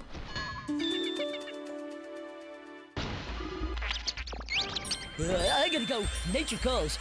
Heh, comedy. Anyway, at least he gave me some things. Sometimes Glowbox will be forced to drink this juice even though he's allergic to it because Andre wants it, and it'll make him do some weird things, but it helps you get through the level, whether it's climbing up a waterfall or jumping on some bubbles.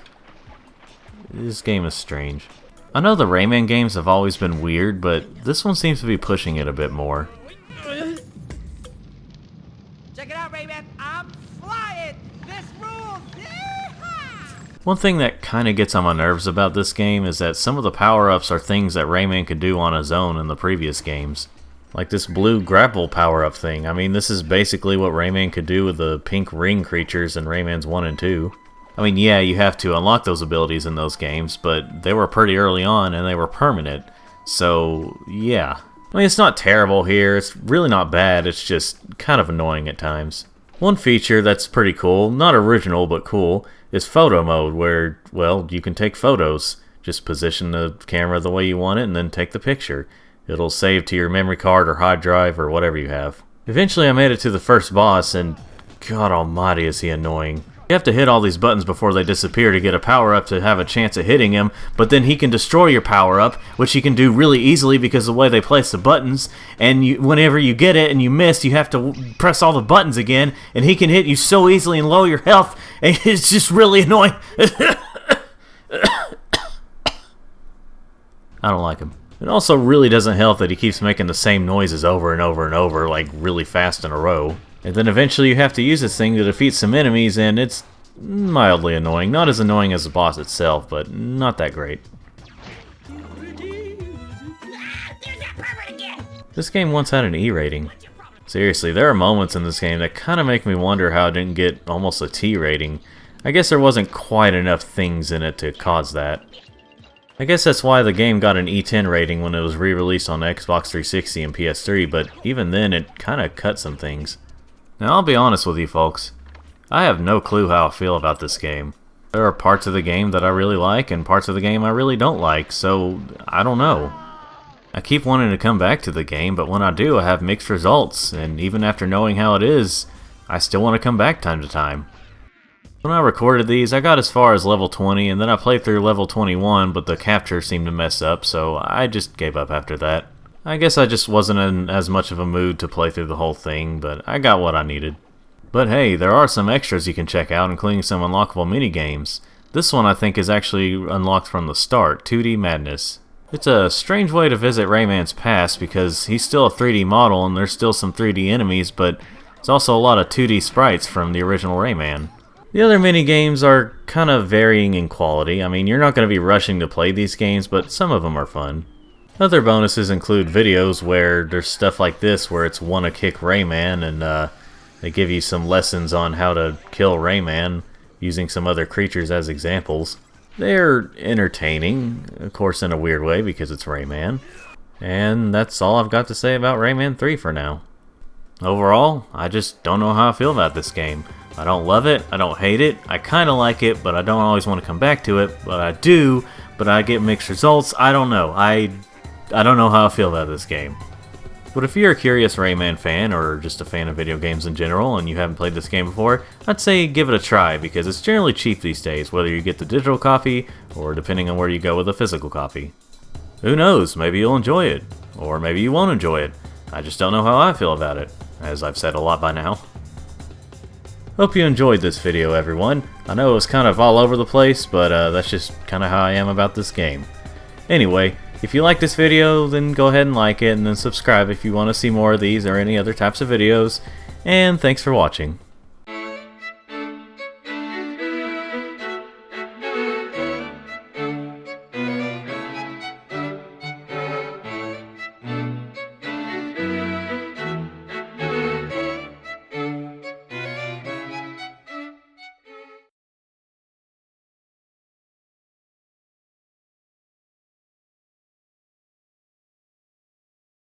Here's the intro. Whew, boy, it's been a little while, but hey everybody, welcome back to Dane's Review Show with the first summer-themed episode, I guess. I mean, that's how the background is. And what better way to kick off a little over a month into summer than with Mortal Kombat Arcade Collection. I don't know what it has to do with summer, it's good anytime, but here we are.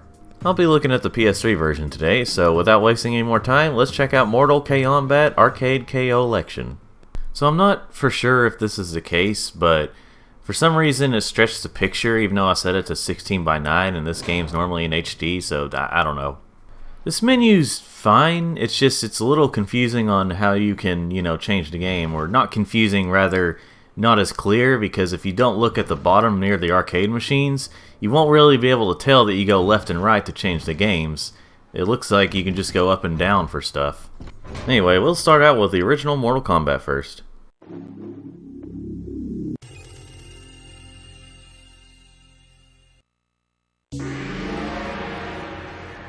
Boy, what a large selection of characters we have. Ah, the iconic first stage with all the ragdolls known as monks. Anyway, we're off to a really good start where I get my ass kicked by Sonya. Wins. Why is the clapping sound effect so much clearer than others? Anyway, it took me a minute, but I got through the match and I didn't really know Scorpion's fatality code, so I didn't do it. We can look happy as can be, but really without a fatality it's a hollow victory. And of course this is going to be kind of hard to get through. I mean, it is an old arcade game after all. But probably the reason I'm able to get through this at all is because I have it set to the very easy difficulty and went... I didn't mean to do that, but hey, I'm happy. And hey look, test your might. Just mash all the buttons until the timer goes out. Okay, press a button as it's going up, but it's really not that much more to say about this game. What you see is what you get. An old fighting game that helped cause the ESRB to be a thing.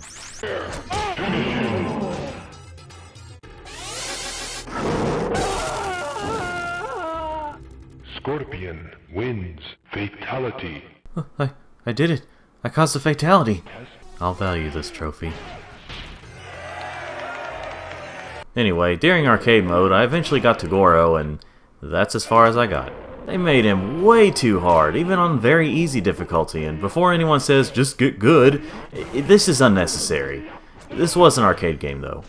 So after that, I decided to try out a few more fatalities, plugged in the other controller, and played by myself just to try it out. And no, I'm not going to be doing the joke about how I'm playing by myself, even though I have another controller, because that's been overdone. Still kind of sad, but I was able to pull off Sub-Zero's fatality, as well as Johnny's and Sonya's fatalities. But I couldn't for the life of me figure out how to do the others' fatalities. I swear I was doing the right thing with the controls, I was trying everything and it just wouldn't work. It's like you have to be pixel perfect and it's just really hard to do in this game. It also really doesn't help that the timer is like 3 seconds, so you're pressured into doing the wrong thing. So it doesn't work out as well here. And that's pretty much all I've got to say about the original Mortal Kombat. It was a decent start to the series and was probably entertaining for the time, but while it's by no means a bad game, with a lack of moves and stuff, there are definitely better Mortal Kombat games out there. Though it really doesn't hurt to try this one out, because like I said, it's not a bad game, there are just better options. Now it's time to move on to Mortal Kombat 2.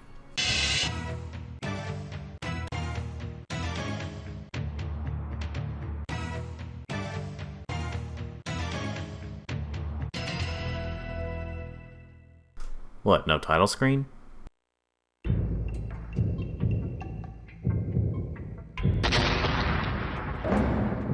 There we go. We've got a slightly bigger roster of characters this time around. 12 instead of 7. So this game right here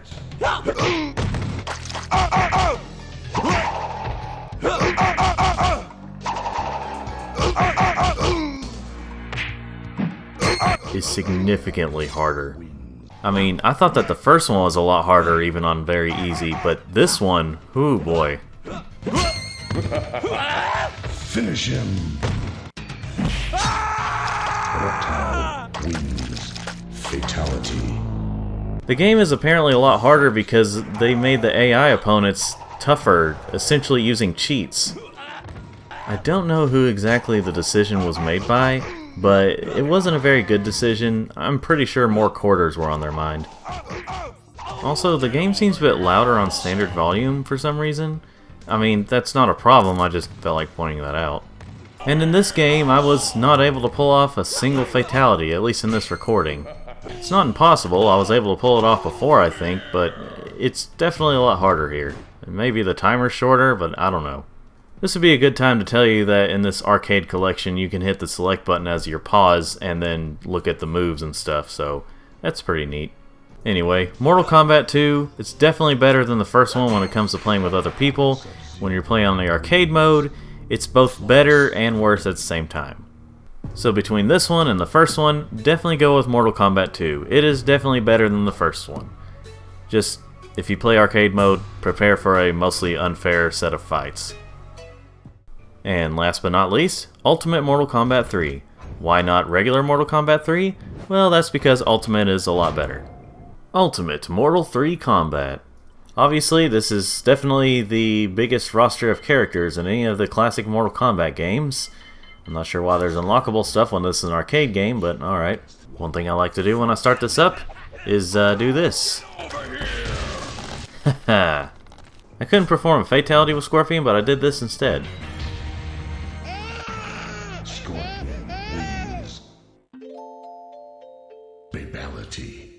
Yeah, I forgot to mention those may have also been in Mortal Kombat 2, but I couldn't perform anything there, so, you know, moving on. Mortal Kombat 3 is definitely easier than 2 by a long shot, but that doesn't mean it's still easy. It just means that you can get a little farther in the arcade mode and not have to worry about the characters, you know, essentially cheating. There's definitely a lot more moves and stuff to pull off with all these characters as well as some other types of fatalities, including brutalities and obviously babalities like I showed earlier. Animalities I have never been able to pull off, and it's interesting.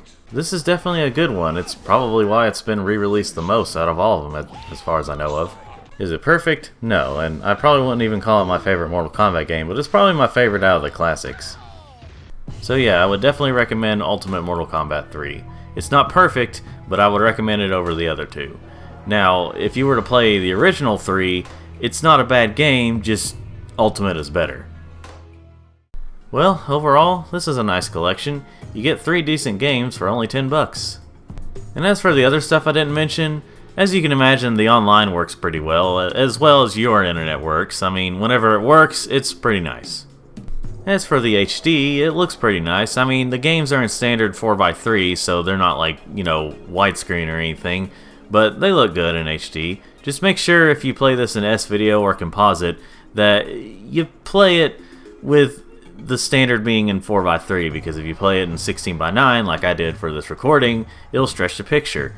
Makes no sense to me, but whatever. Anyway, I would definitely recommend this collection to fighting game fans and Mortal Kombat fans and just fans of video games and fans of metal fans, and I don't know where I'm going with this. Well, that's the end of this video. Hope you enjoyed, and like it if you like this video, and subscribe if you want to see more of these or any other types of videos I make, and thanks for watching.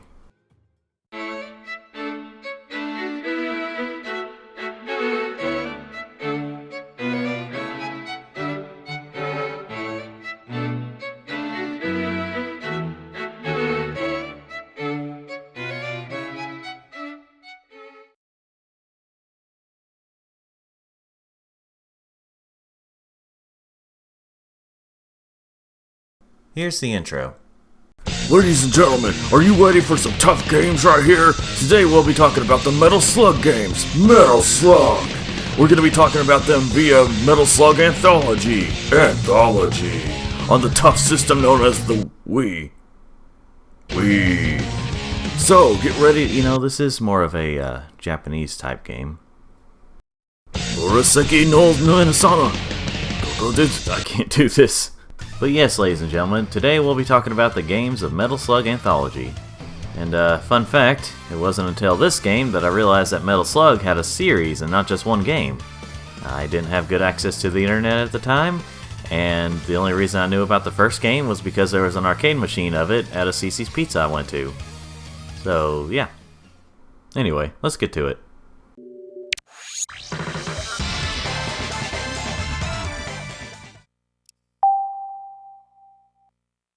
menu's kind of interesting. What you do is you go through it almost like a slideshow with this Metal Slug here, if you're wondering why the name of the game is Metal Slug. And if you wait there long enough, you actually see a small clip of the game. It doesn't look the best on the small screen, but it's still kind of a cool touch. But enough about that, let's get started with the original game. I'm not really sure if this is fan art, or concept art, or just art in general of the series, but this is a neat little touch between loading screens.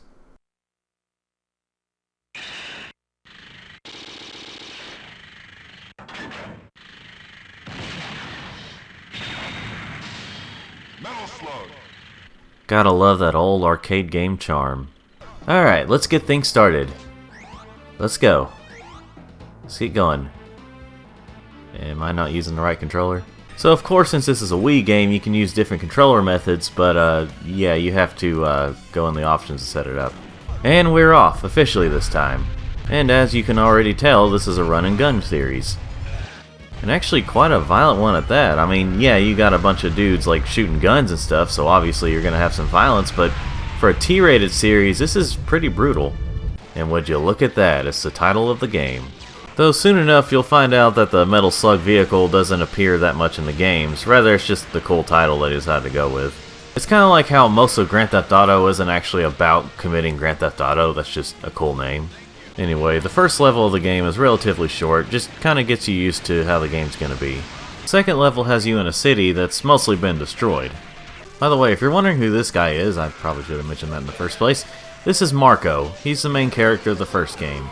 And this is a two-player game. While I don't have a clip of it, the automatic second player is Tarma, which he's a little more involved in the second game onward, but more on that later on. This level shows off a little more of how you attack different things, like how you can attack things in the background and in the foreground. This is also one of those levels that has technically two bosses in it, like one that's obviously not as powerful as the last part of the level, but it still kind of occupies your time.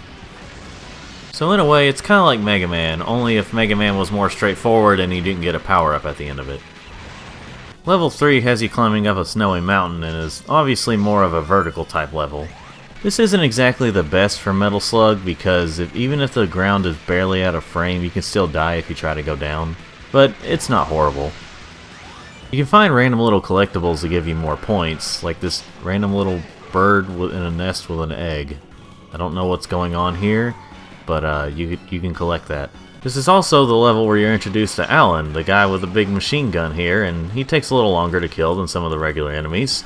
He's kind of a mini-boss, but more of just an enemy that takes a while to kill. And every time you kill him in these games, yes, every game he appears in he dies, yet he keeps coming back, he always says,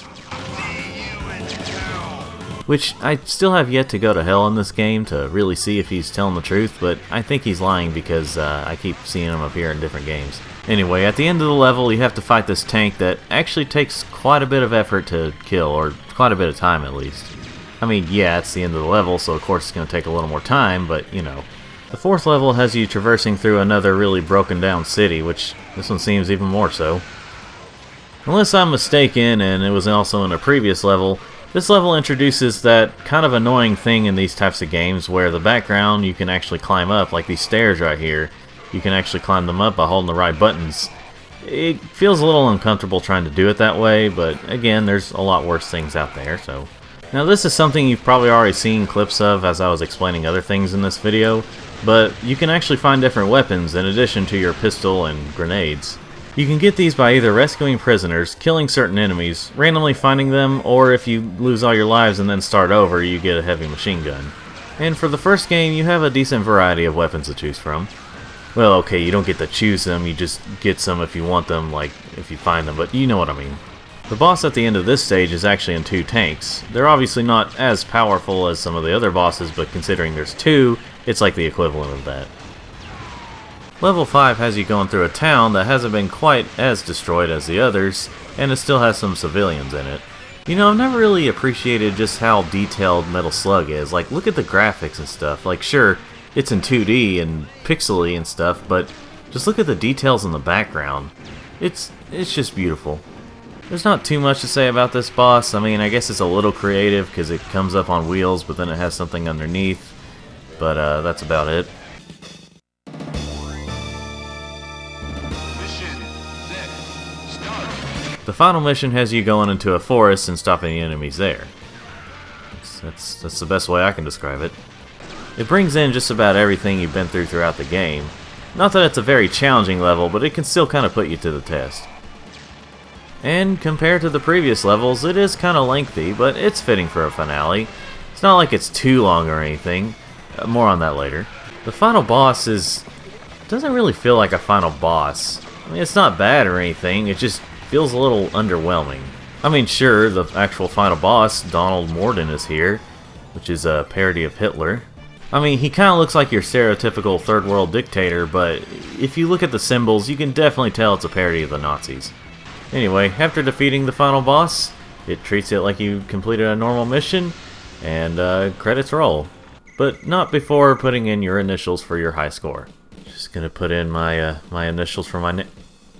Or just DDD, never mind. That's kind of a sensitive input there, but okay. The credits roll as an enemy soldier throws a paper airplane that goes through all the destruction that has happened. I'm sure this has some kind of deep meaning right here, I'm just trying to figure it out. And that was the original Metal Slug. That was a pretty good start to the series. I mean, I don't know for sure if I would call it my favorite Metal Slug game, but it's definitely solid.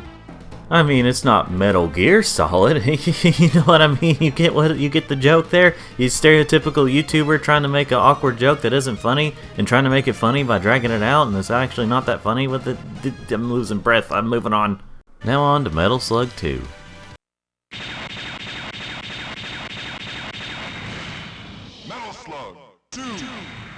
Unlike the first game, this one lets you choose your character, and this time around you have 4 characters to choose from. In addition to Marco and Tarma, there's also Eri and Fio. They all pretty much play the same, the only differences are their animations, their looks, and for the most part their voices. Anyway, the first level takes place in an Arabian desert, and I'm sure someone's already scraping the bottom of the barrel to call this racist, but they call everything racist, so it just doesn't have an effect. The gameplay for Metal Slug 2 is largely the same as the first one. I mean, yeah, you've got multiple playable characters and some new weapons, and some new levels, of course, but in terms of the gameplay overall, it's largely the same, which isn't a problem. Starting with this game, in addition to being able to choose your own characters, you can also choose a different one after you lose all your lives. This game's first boss, well, first final part of the level boss, is a plane. Just a simple attack plane, whatever you want to call this. I mean, I don't know the names of all these planes or flying vehicles. And as you could already tell, you can ride different vehicles in this game, and one of them is a camel.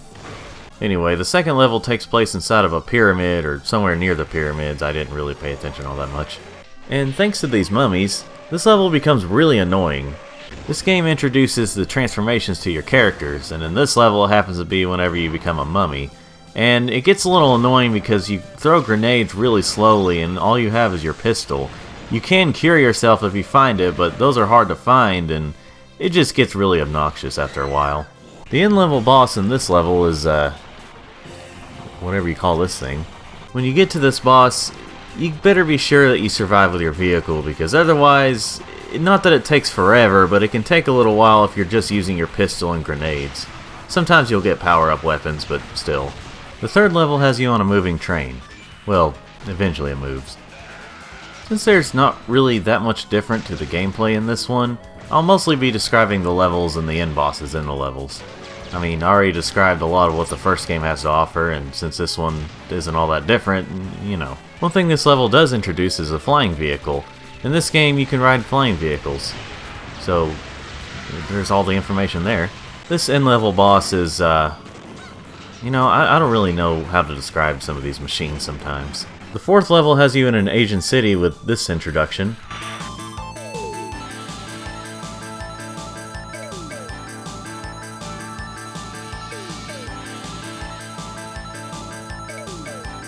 I'm not really sure what I just witnessed there, but I'm sure everything's on the up and up. This level introduces another transformation to your character, which is becoming fat. Kind of an interesting choice, but hey, it does make your attacks a bit stronger. And of course, when you die, you pop. Okay, sure.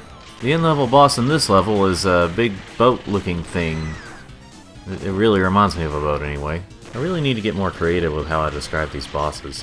The fifth level has you back in another city, and you get to destroy more cars. I'm really scraping the bottom of the barrel to describe these. But you do end up in a subway system, so that's a bit of a change. Eventually in this level, you run into these trains in here. I mean, this is a subway system after all. And if you have the right weapons, you can destroy it pretty easily and move on. If you don't, prepare to die. Later on in the level, you end up seeing these creatures that take a bit longer to kill, and if you don't kill them in time, they'll explode and kill you.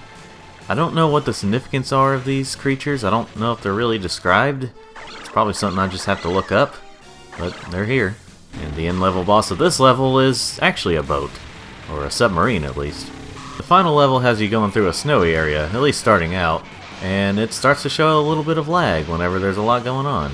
Yeah, apparently that was one of the problems with Metal Slug 2, is that sometimes it would slow down a bit if there was a lot going on. And it's the return of Alan, even though he died in the previous game, but I guess he wanted to just really come back shirtless in a snowy area again.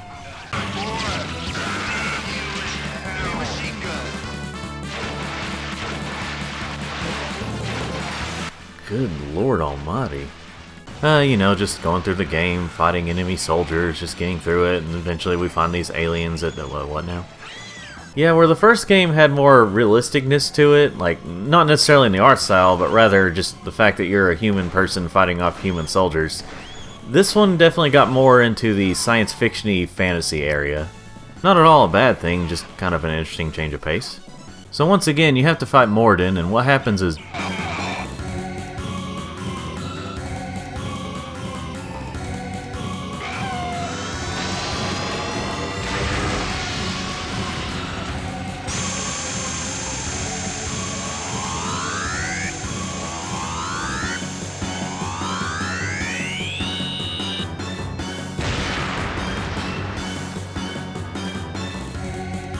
Scratch that. You have to fight off the jellyfish aliens that took control of Morden's ship. After that, you have to fight off an even bigger ship, but you do eventually get help from the the Morden army. And just before they can destroy the Earth or whatever, a soldier comes in and destroys it. And then Morden is saved without clothes, but hey, he's doing perfectly fine. A healthy man. Well, we saved the Earth at least. And I was able to put my initials in this time, without having DDD. Uninteresting looking credits roll. And that was Metal Slug 2. I mean, it was a pretty good game. I wouldn't call it massively better than the first game, but it did have some improvements here and there. However, that was not exactly the definitive way to play this game. That would be Metal Slug X. I'm only going to be talking a little bit about this game because it is just another version of 2. One of the more noticeable differences is the coloring of the levels, like they take place in different times of the day. Other things include different enemy placement, more powerful weapons, like not new weapons but like more powerful versions of the weapons, and things like that. If you want to know about all the changes to the game, I'd say look it up. That'd probably be the best option. I'd be here all day if I was describing it. It's pretty much the same experience, but there are enough differences here. So overall, this is kind of the better Metal Slug 2 experience, but you wouldn't go wrong with playing regular 2 either. Metal Slug 3 time. Incredible intro. Very much like Metal Slug 2 and X. Just don't fix what ain't broke, I guess. Metal Slug 3's first level starts you off at a beach with mutant crabs. Aight. I mean, we fought off jellyfish aliens, so why not? This game's levels actually have multiple pathways to encourage replayability. That's pretty neat. I don't really remember if this is the first Metal Slug to do that, but it's a lot more prevalent here. I mean, it's not one of those things that, like, you know, affects the entire game. Like, you're not going to be getting a completely different ending depending on what path you take. It's just affecting that certain path you take. I mean, even the boss at the end of the level is going to be the same. Speaking of, the boss for this level is a giant crab. Well, the third level has you fighting off zombies. And as you can imagine, if you get hit by one in a certain way,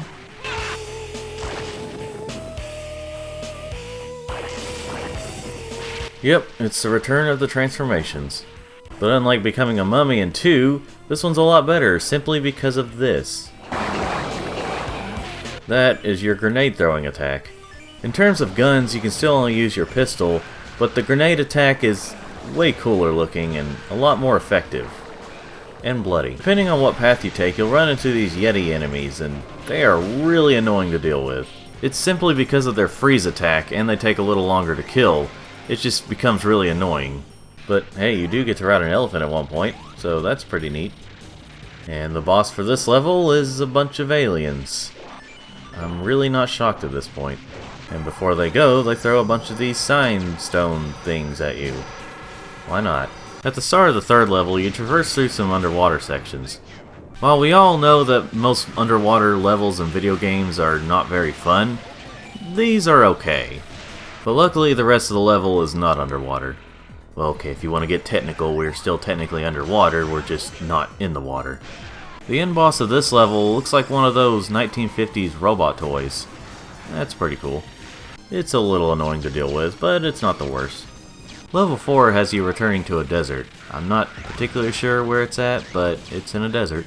Well, there are some pyramids and ancient ruins, so I imagine it's, shoot, I still don't know. Why is it in just about every single video game there's bugs that are just as annoying as real bugs? I decided to take a different path, and of course I decided to take the one that has the mummies. And as far as I can tell, there are no improvements from 2. This is not fun. And this time around there are way too many of them. Next area has you dealing with Venus flytraps. Just in case you were worried about the series not having a creature that eats the main character. I'm not entirely sure what this level's boss is supposed to be, but it's here and you gotta kill it. The 5th level is the final mission? It's usually the 6th, but I guess they decided to cut back. Wait a minute, the final mission of Metal Slug 3. It's not like it's too long or anything. More on that later. Oh lord, we've gotten to that point. This mission is way too long. You start things off by an auto-scrolling flying section. Then you essentially repeat the fight with the final boss in Metal Slug 1.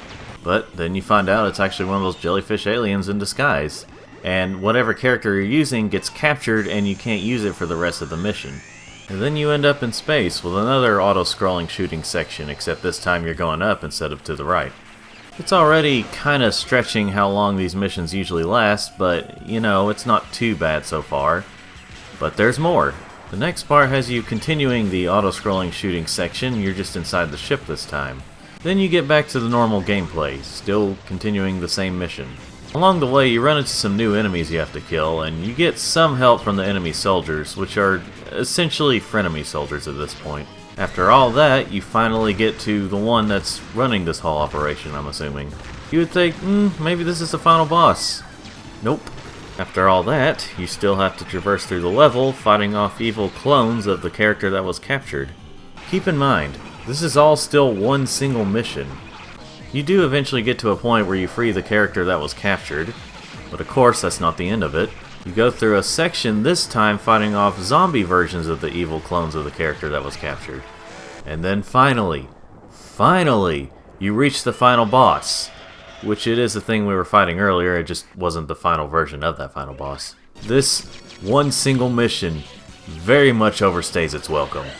Even if you take out the amount of times I've died or had to pause it, it still took me around 30 minutes to beat this single mission. That is way too long for a Metal Slug game. I really don't mind playing a game with a mission that long, but when it comes to a game like Metal Slug, it definitely overstays its welcome. Something I forgot to mention about these games is that whenever you rescue prisoners, it can give you extra points if you make it through the rest of the level without dying after you've rescued them. But if you die even once, and not losing all your lives, just dying even once, you lose all that. So imagine trying to make it through this whole entire final mission with those rescued prisoners without dying, but then suddenly dying at the last boss. That means you would have to start the whole thing over. So you finally beat the game, and the ending is a little weird, just seeing the heroes look disappointed at the enemy soldiers, I guess? I don't know exactly what's going on. The background for the credits actually looks kinda cool. I mean, it's this gun kinda sinking to the bottom of the ocean. I guess this is the ocean. Instead of really feeling victorious seeing this, I feel like finally I got through it. The game was really good up until that final mission, and that final mission didn't have bad sections or anything, it just very much overstayed its welcome. The final mission basically has that same problem I have with Rayman 2's levels in the not PS1 versions. If this level had been divided up into like 2 or 3 different levels, I would have been okay with it, but because of how long it is, as just one single mission, this is definitely not my favorite Metal Slug because of that. I mean, otherwise the game is good. Now it's time for the 4th game. Well, technically it's the 5th game, but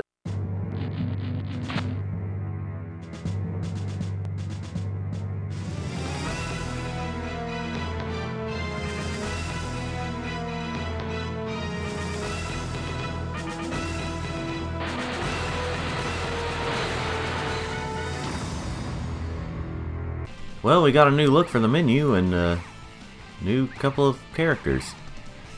Huh. We start Metal Slug 4 off by going through a city and going back to fighting off the enemy soldier Nazi parodies. Can you tell I don't have a script? I guess they couldn't come up with any other types of enemies, so they just went back to this. Or maybe they had that planned, I don't know. Eventually we hitch a ride on a motorcycle with one of the prisoners, or the ones that look like a prisoner, and we get some help from Tarma, who is actually not playable in this game. Yeah, it's not really explained in-game why Tarma and Eri aren't playable characters in this game, but it's probably one of those things you have to look up. Of course, none of the games are really all that good at explaining the story, just through some imagery, but even then it's very vague, so just have to make guesses sometimes. Oh, and by the way, this blimp here is the first boss of the game. Level 2 has you traversing through more of the city, just in a different area, I think. I mean, like I said, it's never really explained in-game. It is kind of cool that you get to drive one of these, which I don't remember if this is part of the Metal Slug line of vehicles. It's never really explained in-game. Of course, this is an arcade game. I guess that would make sense. They wouldn't want to spend the whole time just explaining a bunch of words to you. But I don't know. Maybe I'm just too lazy to look it up. Eventually, the scenery does change up a bit. Now we've got like cranes and mountains and stuff. But then the very next section looks like a completely different area. Okay then.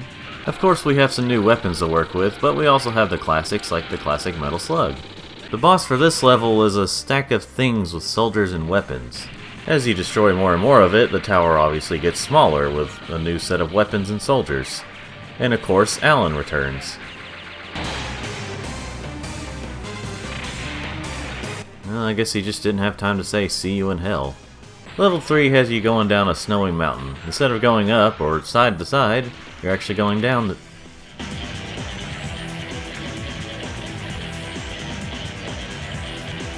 snowy mountain. Oh, but joy! We get the return of the Yeti enemies. And they have not really improved all that much from the 3rd game. Well, okay, to be fair, they don't shoot their freeze attacks as much this time around, so it's not as annoying. You know, even though the gameplay is very samey with some minor changes here and there, and we're about 4, technically 5 games in, it still manages to feel fresh because of the level design and the scenery. In addition to that, you always have new enemy designs, mostly in the bosses, but still. Speaking of, the boss here is a big tank-like thing that shoots different kinds of weapons and missiles at you. In its own unique way, of course. Level 4 has you going back to some ancient ruiny type places from some previous games. Yes, I'm still standing by that it feels fresh because of the level design and the scenery. The only downside to this level so far is the fact that the mummies have returned. I mean, I have no problem with having mummy enemies, it's just the transformation they make you. There were just no improvements overall with these enemies and the type of transformation they make you. I mean, if there has been, it's definitely not noticeable. Though luckily this level doesn't really last all that long. The boss fight for this level really kinda reminds me of the beginning Sigma fight of Mega Man X5.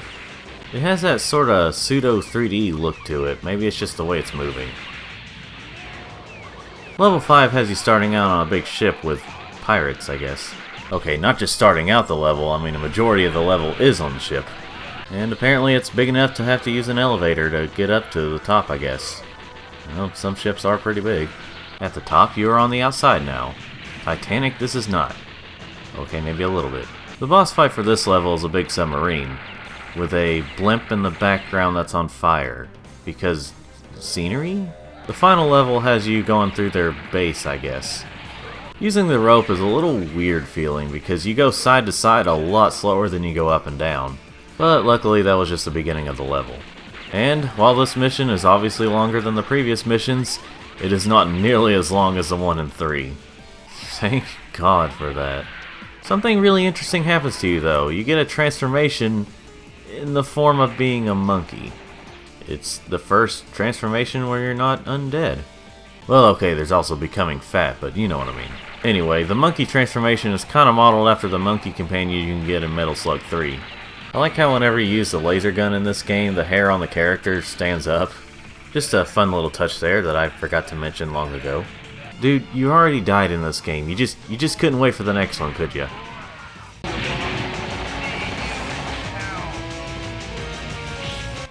I see, it's a robot.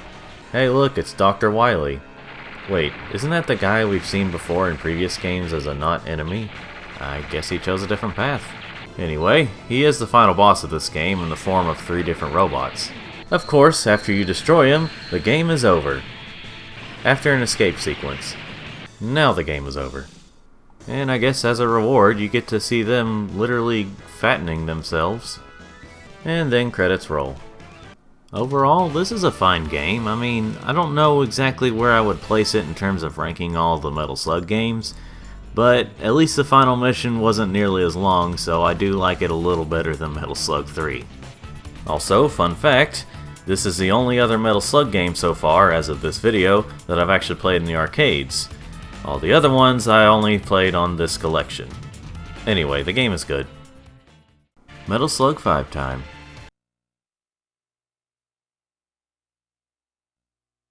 I guess I thought sound wasn't necessary. Honestly, I'm not really the biggest fan of the way they look here on the character select screen. I mean, it's not bad, it's just a little out there. We start the game off with level 1, well obviously, and we're riding on a big canoe or whatever kind of boat this is called. Again, I'm not knowledgeable on vehicle names. If I don't sound as enthusiastic, it's not that I hate these games, I really like them, it's just that we're 5.5 games in and I'm just getting really tired. But anyway, this is kind of an interesting way to start the game. Shortly after, you end up in this ancient temple-like place with your stereotypical ancient temple enemies and traps. Again, I'm sure there's going to be someone calling this racist without doing any kind of research. Eventually, depending on what path you take, you end up in this newer Metal Slug-like thing, which is really packing heat there. The first boss is a Metal Slug-like enemy, and I'm not really sure if it's considered a Metal Slug, but sure looks like it.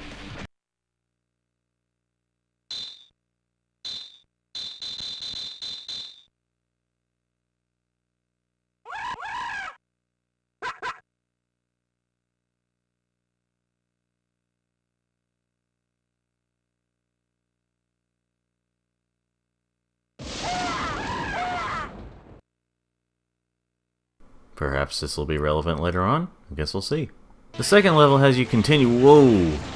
Great movie shot right there. Anyway, the second level has us continuing through the jungle.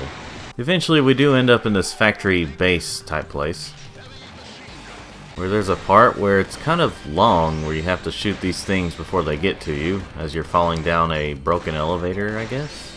This is also the first Metal Slug where you're not fighting any of Morden's army, like, at all. Apparently these guys are part of the Ptolemaic army. If you look it up, you're going to have to spell it with a P, because the P is silent because English. The boss battle for this level is a big attack plane, where you're essentially in an auto-scrolling shooter segment. It'll change time to time, where you either attack it from the front or you attack it from the back. The third level has you going in through this broken down building, because there's not enough of those in the Metal Slug games. There's not really too much to say about this level in terms of the details I give. I mean, you go through a broken down building fighting off enemies and, you know. But it is kind of interesting when you reach the boss battle, you see a city in the background that doesn't seem to have been affected all that much. It's a bit unusual for a Metal Slug game. This boss battle is a little irritating considering it can move down to a point where you have to throw grenades at it, or if you can aim down at it, which you can't with your pistol because it can only aim in 4 different directions. It's not necessarily the longest boss battle or anything, it just kind of wastes your time whenever it does all that stuff. The fourth level has you fighting enemies at the docks. Eventually you'll go underwater where you'll fight submarines and such, as well as jellyfish and squids. Well, it is underwater. The next section really reminds me of that one level from Earthworm Jim. Well, for a couple minutes, but you know.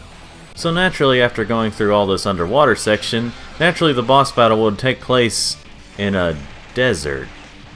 I mean, I guess that could make sense. It just seems like a pretty big contrast. I mean, maybe this is actually the beach of the area, but still kind of weird. Anyway, the boss is, I guess I could describe it as a sand submarine? I don't know. The 5th and final level of this game has you starting out driving in a car. Now don't worry, it doesn't take an absurd amount of time like the 3rd game just because it's the 5th and final mission. Eventually you end up in a subway where you find that they don't have any of the good chips to go along with your sandwich. Oh, and also there's enemies here too. You eventually get to ride this vehicle that's really weird looking but normal by Metal Slug standards. Remember that guy that put on the mask earlier? Well, it's a little more relevant in this level. You could see them in some previous levels, but again, more relevant in this level. They come in all kinds of colors and apparently have different colored blood. They're kind of your typical enemies, nothing too special about them, other than the fact that they can rise from the dead. You know, I completely forgot to mention these little purple maggot-like creatures. They're kind of icky. After fighting off these robotic elephant head things, you eventually fight this summoned demon thing. We have really gone off the rails from the first game. I mean, don't get me wrong, visually it's really awesome looking, and it's a pretty cool battle. It's just, you know, we went from slight realism to this. I mean, I guess you gotta change up the formula eventually. But instead of killing it, it eventually just flees. I guess it just gave up because it didn't want to deal with you anymore. Well, I guess it's bloody hell. And the background for the credits is your character driving in a car, all over the road. I don't know if they still have their license or not, or if they're even actually driving it. Metal Slug 5 is a decent game. I mean, again, I don't know exactly where I'd rank it like a lot of the other ones, but it's a good game on the collection. And finally, we have Metal Slug 6. Here in North America, this is the only way we're able to play this game right now. At least under normal means. This time around we have 6 playable characters. We got the familiar 4 plus a couple of new ones. We start off this game and I don't know if this is a wheat field or just really tall grass. Thank you. Now, out of all the Metal Slug games on this collection, this one is definitely the most different. Now, I'm not talking in terms of gameplay. I mean, yeah, there are some little tweaks here and there to the normal gameplay, but other than that, it's pretty much the same. But I'm mainly talking about other things, such as the sound effects. They're definitely different, like whenever you rescue a prisoner and says thank you, it's a different voice. This is the only game in the collection where for some reason you can't hold down the button for rapid fire. And this is the first Metal Slug game where you actually have to have it on the harder difficulty to actually beat the whole game. Of course, it might also be the first one to have a difficulty option, but the point still stands. There are some other changes here and there, but I'll let you look it up. I'm too lazy to explain. The boss for this level is a big digging machine of some kind that also throws rocks at you because it's a big meanie. The second level has you going through a village of angry butchers, so it seems like anyway. And we have the return of the jellyfish aliens. We haven't really seen them since the 3rd game, and there's a reason they're in this game. Despite this game being called Metal Slug 6, this is actually taking place after Metal Slug 3 but before Metal Slug 4, because of course it does. The same also applies to Metal Slug 7 taking place before Metal Slug 5. I've already made a video talking about prequels with sequel names and how annoying they are. The boss for this level is a your guess is as good as mine, and we're going down a muddy mountain, which seems to be infinite because we're going down pretty fast and we're still going down. It's relatively simple. It doesn't look simple, but it's relatively simple. All you have to do is just aim up and shoot and occasionally dodge. As you can see, I didn't follow that rule completely, but it's an option.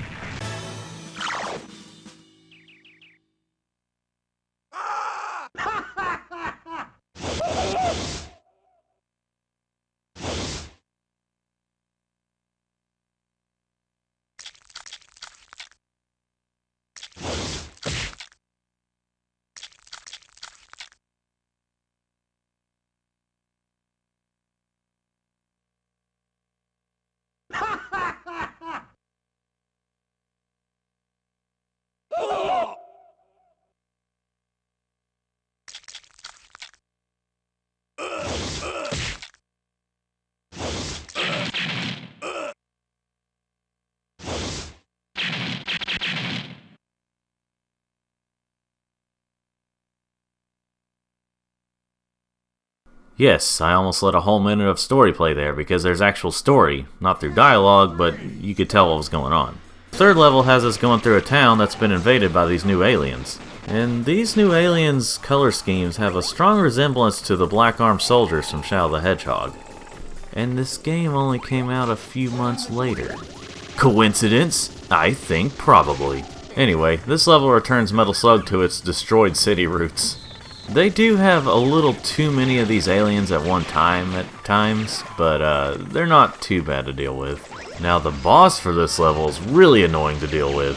This big robot thing with a cocky attitude seems to think that, yeah, I'll just do this. This is fine. This vehicle here, you want to get in it? No, I'll just automatically kill you. This boss probably has the same amount of hit points as any other boss in the series, but because of the way it is, it feels like it drags on. The fourth level has us going across this bridge that's been broken down, and no, I have no idea if this is a Golden Gate Bridge or not. Whenever you use explosives on these aliens, their body parts go everywhere. It's pretty wild.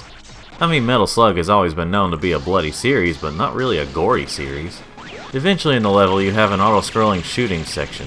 After that, you go to a place that looks completely different from the rest of the level, except for the fact that it's at sea, and you fight the boss. This boss is one of those nightmare bugs that you would probably never want to see. You know, with some of these boss battles, it really makes me wonder how the developers intended on you not dying from them. Yeah, it's hard, but does it really have to be that hard? Yeah, it's meant to be hard because they want you to pump in more quarters for the arcade version, but still. Now, if you were playing this on easy mode, this would be the last scene you see before the game ends.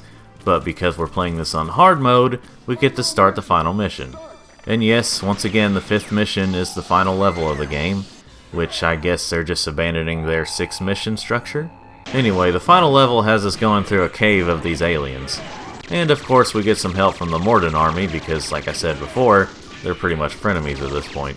At some point we get to this digging section that really wasn't one of their best ideas. It's kind of slow, using the gun is kind of weird, and it's just not really all that fun to control. But it doesn't last too long, and luckily you just get to this bubblegum intestinal area. I don't know. At this point you also get help from the jellyfish aliens. You know, I really should look up what their names actually are. Okay, after looking it up, apparently they're considered Martians. I guess they wanted a completely different look from your stereotypical one. Anyway, throughout the level we continue to fight these interesting looking creatures that look like they're not even in the same species, but I could be wrong. I mean, it's pretty much established at this point that we're just going to see really weird things in this series. At one point in the level you have to fight a mind-controlled Tarma. It was kind of weird at first that you couldn't use him. And not too long after, we reach the final boss, while it's, I guess, resting at the moment. Eventually it breaks out and reveals its really cool look, and you fight it that way. It is a pretty interesting battle overall.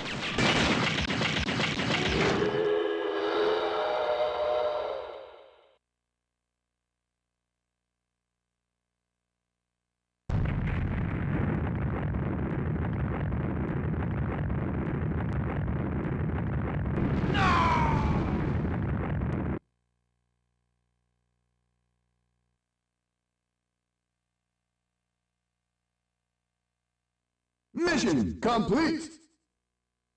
But what happened to my character? Come on, you gotta reveal what happened to my... Oh, he was saved.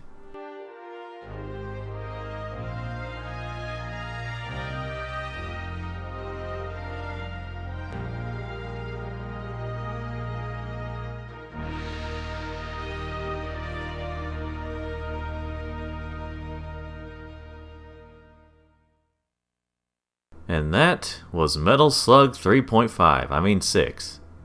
It's a bit on the short side, but overall, Metal Slug 6 is a good game. I still kind of wish it had a different name than 6, considering it's a prequel, but, you know, it is what it is. And there you have it, all the games of Metal Slug Anthology. In terms of extras on the collection, you do actually earn things by completing the games or just doing various things in the games, and then you earn tokens. You can unlock things such as like art galleries and music and stuff, so it's pretty cool. It's not much, but it's a decent little reward.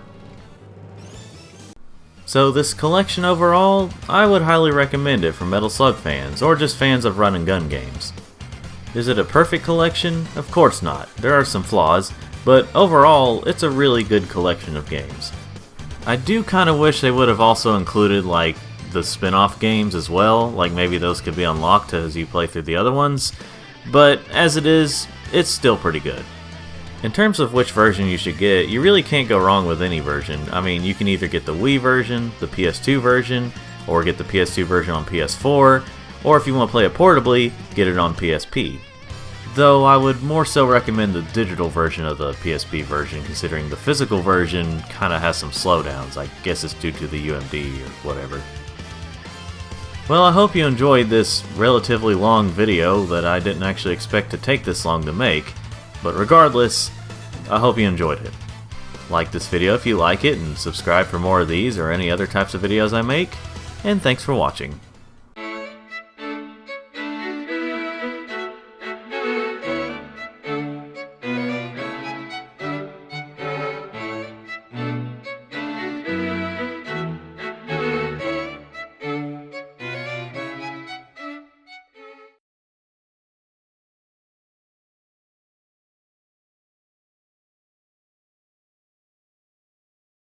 Here's the intro. Ladies and gentlemen, welcome back to the fall background. There's really no significance in that, I just felt like pointing that out. For today's game, we're going to be taking a look at Cartoon Network Punch Time Explosion, XL for PS3. This game is basically Cartoon Network Super Smash Bros. And since Nickelodeon All-Star Brawl came out recently, as of this video, I figured I'd take a look at the Cartoon Network one. You know, now that I think about it, this is a crossover game, so why don't I just have a crossover episode? I'll just have to look around for some YouTubers and just see who really fits and fits my qualifications of reviewing stuff. Oh, just say you're gonna use your characters, you sad man. Yeah, we're getting a little tired waiting around here. Alright, well, I had something special planned there, but okay. Ladies and gentlemen, Get from the Dangit Show and Danny Swamps from Danny Tree Frog Reviews.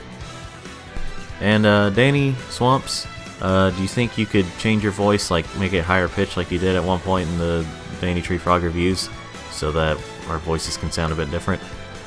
Well, yeah, I guess I see your point. Okay. Is this good? Is this any better? Perfect. Alright, let's begin this thing.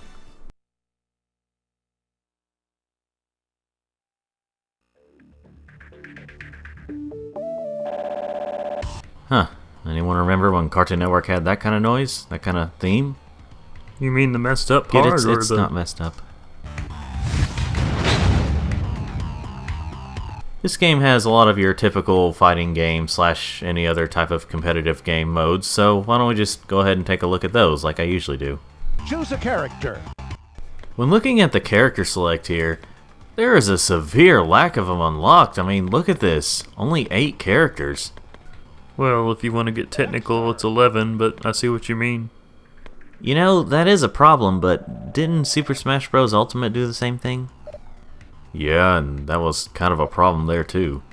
Anyway, I decided to go with Dexter at first because, I don't know, I felt like it, and I've noticed that they gave him this weird teeth thing. I don't really get it, but alright. Also, Billy from Billy and Mandy probably shouldn't look like this in 3D.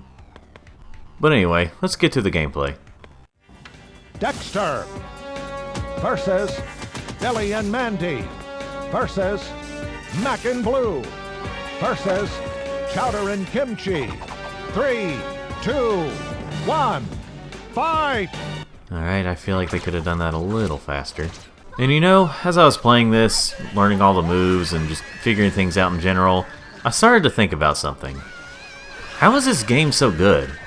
Alright, let me go ahead and get this out of the way. No, it's nowhere as good as Super Smash Bros. I'm not saying anything like that. But I really wasn't expecting it to be this good. Yeah, I can kind of see what you mean there. It's like a licensed game, but it's somehow above expectations. Well, I don't think it's that good, but I can see what you guys are talking about. I mean, yeah, it definitely has its flaws, but for what it is, it's better than I expected. Now, honestly, I don't really have a whole lot to say about, well, the gameplay in general, because you're not that good at describing them? Basically, just think about Smash Bros, but with more kind of traditional controls. Thank you, Danny Tree Frog. Now, those were the standard modes. Why don't we take a look at the story mode? I'm sure it's just going to be some kind of arcade mode with like an ending, a beginning and an ending and stuff like that. Ooh, I think I remember this episode. Is this the one where Dexter builds a travel machine? Oh, no.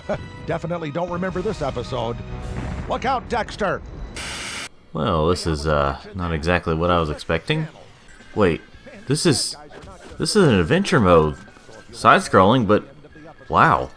So we basically have our subspace emissary here. I mean, look at this. Are you trying to say it's the same quality as No, Gid, I'm not. This isn't as good as Subspace Emissary, I'm just saying. Most of these licensed games that are like Smash Bros. Usually just have the battle mode and maybe an arcade mode or something, and that's it, but this one has a lot more to it than what I originally thought it would have.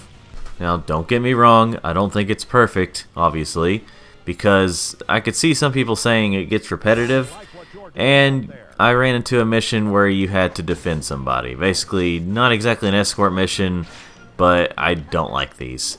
So if there's any more missions like this, I would say I'm probably not going to enjoy it that much. Oh, the dreaded protect the stupid AI missions. Now, the arcade mode also has a story mode for each character. It's just a beginning and an ending that look kind of cheap, but it's still better than nothing. Oh, and don't worry for those of you who think this game's going to be too easy. Trust me, it's not that easy.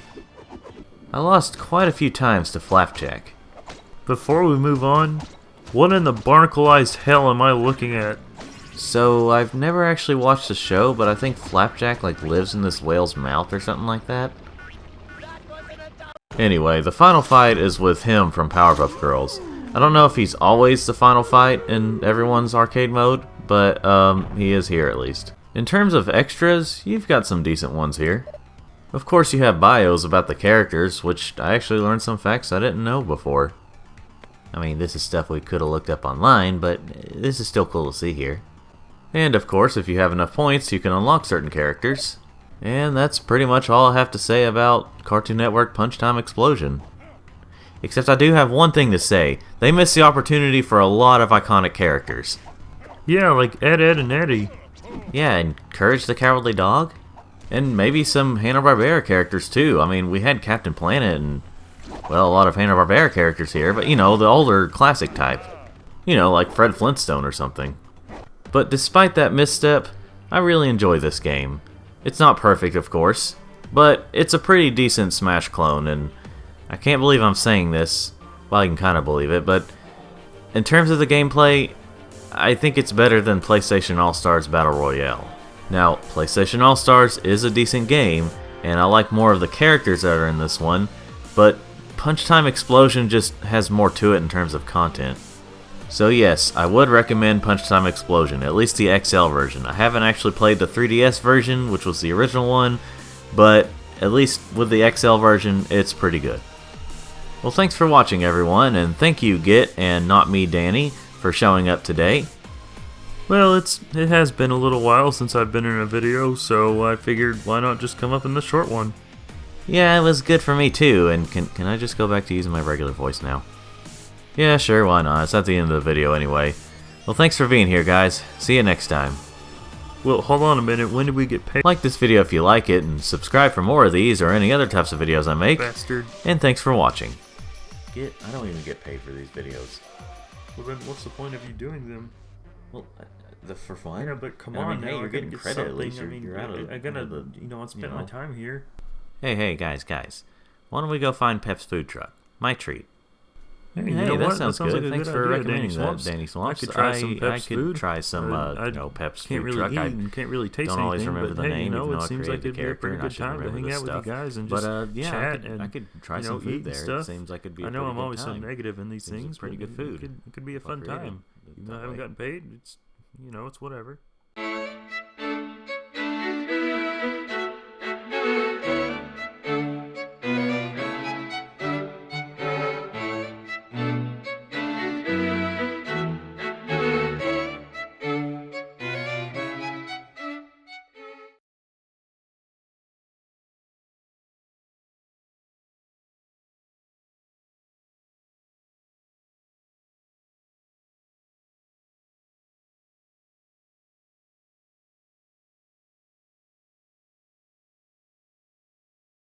Here's the intro.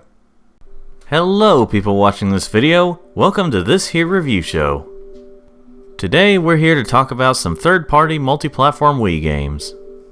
Now, given that I'm the first person ever to talk about something like this will be very extremely unique. For the most part, I'll only be talking about how it feels to play these games with Wii controls, rather than the games themselves, as much. I'll be going in alphabetical order because... do I really need to give a reason? First up, we'll be taking a look at Crash of the Titans, a guilty pleasure of mine and many others.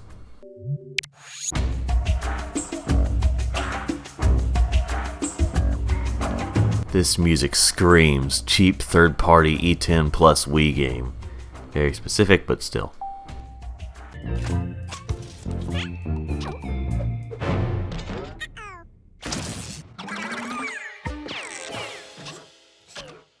I guess we're just retconning how Crash was actually made.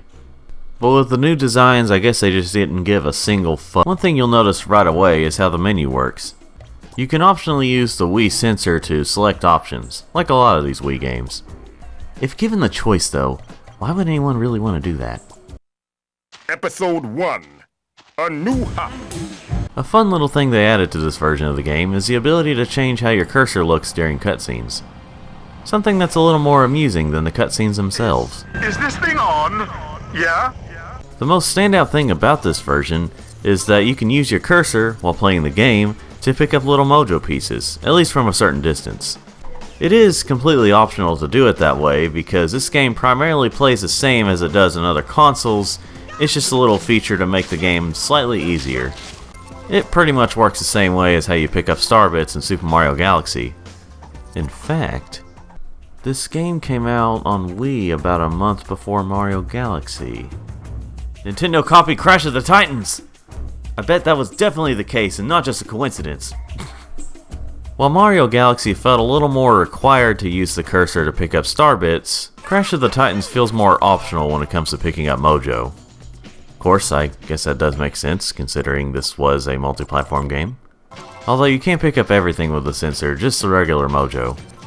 Where the game does require a little more Wii moding, whatever I wrote that, is with the Titans. If you want to pull off their special moves, you have to move the Wiimote and nunchuck in certain ways for the moves to be pulled off. Now, I only played the first level for this recording, but for most of the Titans in the game, just wiggle the Wiimote around and you'll pull off some special moves most of the time. Some require a little more precision, but for the most part just move the remote around. If you weren't a big fan of this game on other platforms, this version won't exactly change your mind. But if you like, or don't mind using Wii controls for games like this, then you might get some enjoyment out of this version. It does have the upper hand by a little bit over the others, at least when it comes to collecting mojo. The next game we'll be looking at is Lego Batman the video game. Yeah, remember when they added the video game in these titles? It was a different time.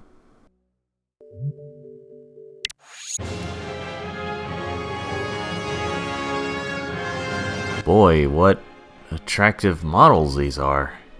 Again, a different time. Ooh, what's here in the coming soon option? My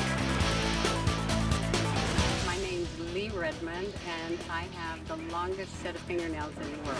Curiosity did kill some cats. Let's take a look at the game itself. To be honest, there's nothing really special about this version of the game.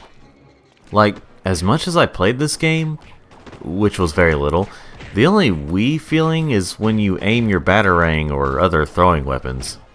Other than that, there's not much to say. I did only play the first level, so let me look up and see if there's anything else unique to this version.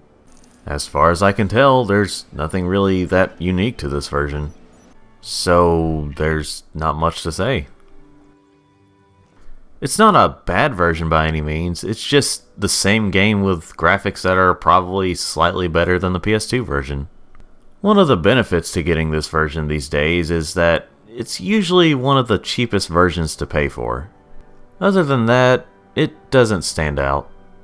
Not bad, but not unique. The next game on the list is...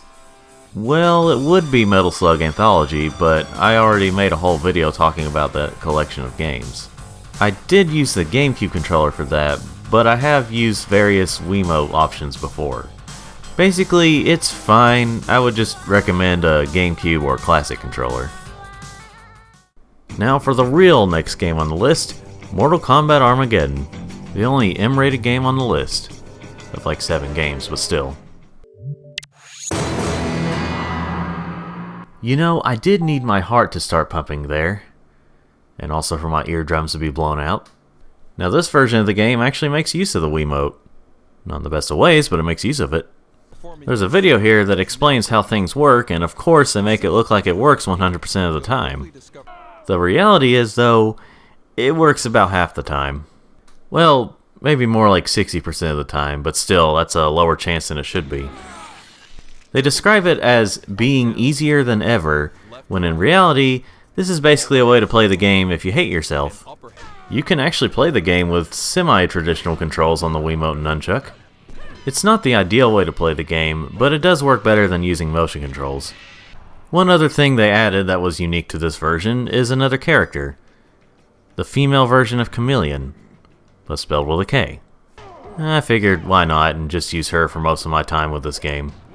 I found it to be nothing short of a miracle that I was able to pull off a fatality, even if it was the lowest tier kind.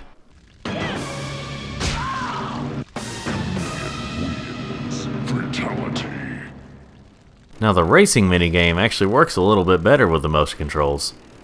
A little better. This version was actually criticized at the time for not having online multiplayer, but since the online multiplayer has been shut down for the other ones, at least under normal means, there's not much to hate about this one over the others. Obviously I'm critical of the motion controls in the game, but you can use a GameCube or Classic controller to play it. So I wouldn't recommend this version for the motion controls, but if you want to play the game on the Wii in general, then you can't go wrong with this one. Just stick with more traditional controls. Our next game on the list is Rayman Raving Rabbids. Now, the version I'm playing is part of the Raving Rabbids Party Collection on Wii, which includes Rabbids 2 and TV Party. So, technically it's not fully multi-platform, but the game I'm talking about is the same game, and that game is multi-platform, so I'm including it here. Now this game right here was made with the Wii in mind, even more so than the ones we've talked about so far. Now, given that this was a minigame compilation, and that was about 90% of the Wii's exclusive games, Rabbids 1 fit right in on the Wii. Now, you can tell it didn't take full advantage of the Wii's motion controls, considering this is also meant to work on the PS2 and Xbox 360 as well, but it feels best on the Wii, for the most part. I did have some problems when trying to play the rhythm minigame, but I see that as more of a problem with the Wii sensor rather than the game itself. But most of the minigames work well with the Wii controls. Overall, this version isn't amazing, but it is the best way to play the game. It feels like they basically made this game for the Wii, but then ported it to the Xbox 360 and PS2. So yes, I would recommend this version over the others. The next game on the list is probably the most preferred version of the game by most fans, Sonic Unleashed on Wii. Well, it's the most preferred version of the SD version of the game.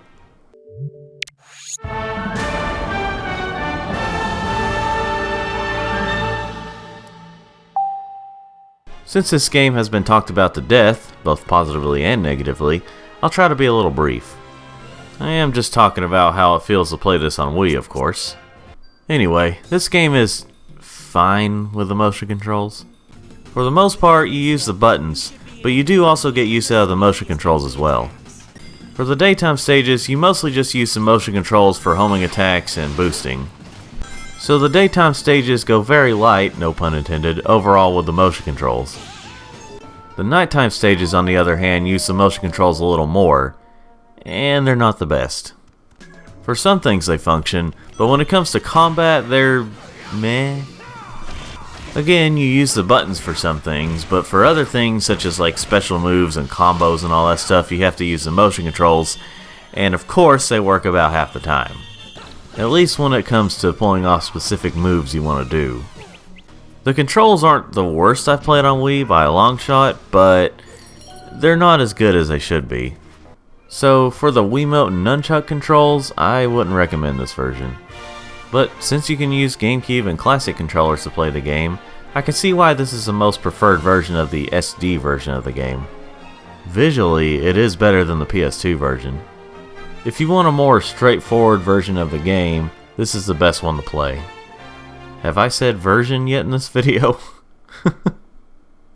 The next game on the list is Star Wars: The Force Unleashed.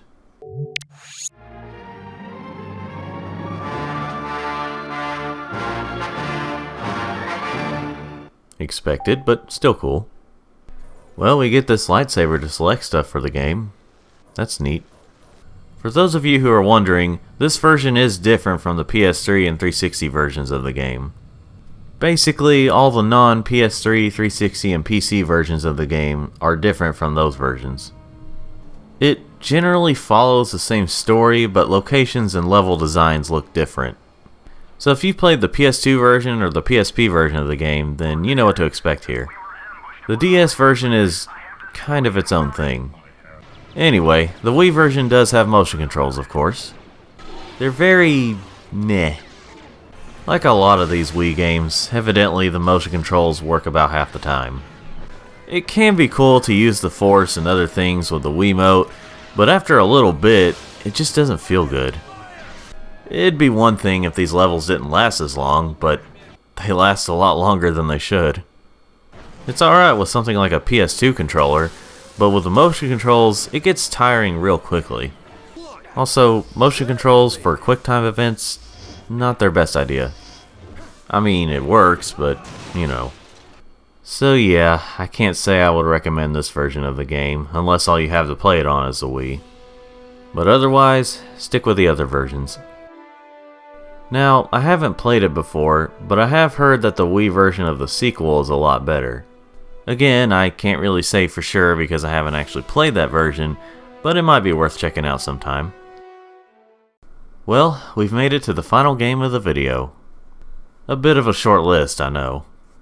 But if I were to talk about even half the multi-platform games on Wii, we'd be here all day. Anyway, the last game on this video's list is Toy Story 3 the video game. Ah shoot, copyright stuff, I guess. Interesting fact about this version. Well, interesting to me anyway. Despite the Wii being just a tad bit more powerful than the PS2, this version of the game actually matches the PS3 and 360 versions.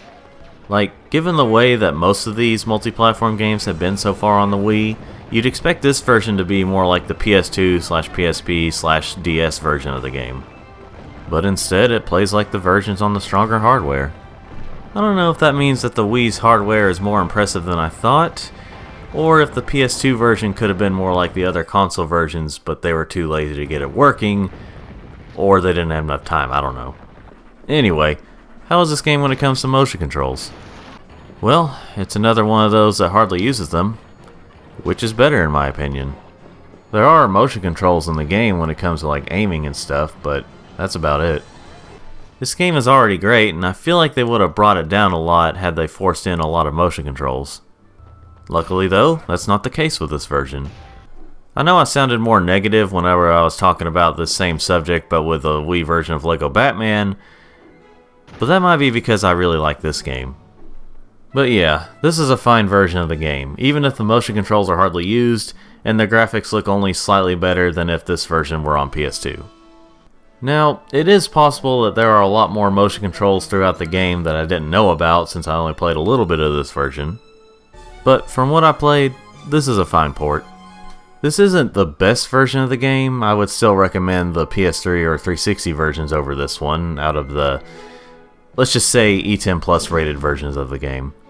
I'm only saying that because the other versions, PS2, PSP, and DS, are rated E. But if all you have that this game is on is the Wii, or all you can afford at the time is the Wii version, you can't go wrong with this one. Well, that wraps things up for today. Sure, there's many other games I could have talked about when giving examples, but I would have been here for a while if I did, and I didn't want to spend that much money even if they are usually cheaper. Most of these multi-platform Wii games either hardly use the motion controls at all, or they use them in very unnecessary ways. But then you have some that put good use to them controls. If I'm honest though, for the most part these days, I'd only buy multi-platform games on Wii that have GameCube and/or classic controller capabilities. The motion controls didn't exactly age as well on Wii.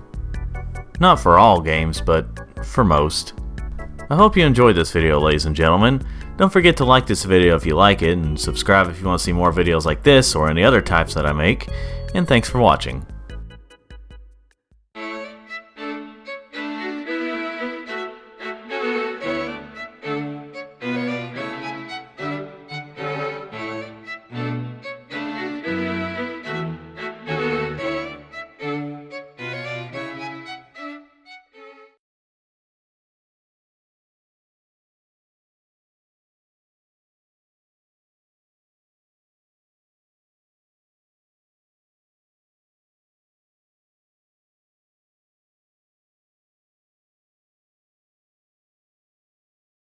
Here's the intro.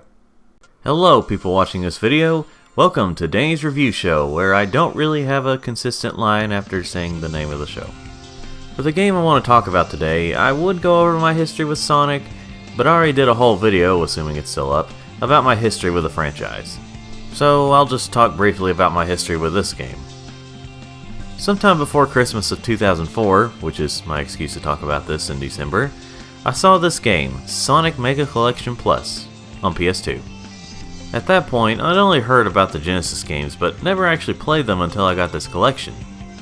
And then Christmas of that year, I ended up getting a GameCube with a couple of Sonic games, and one of those being the original Mega Collection, so that was another way. If you want to know what that one's like, the original, then just look it up on my Just Some Gameplay channel, again assuming it's still up, or just look it up anywhere online, I'm sure you'll find at least one clip.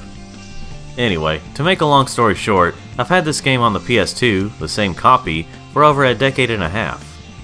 Unfortunately, it's gone through some hard times and age and doesn't quite work the same anymore. So today, instead I'll be taking a look at the Xbox version, which is the same game, just with different button names. Sega! And that was the first time I heard that.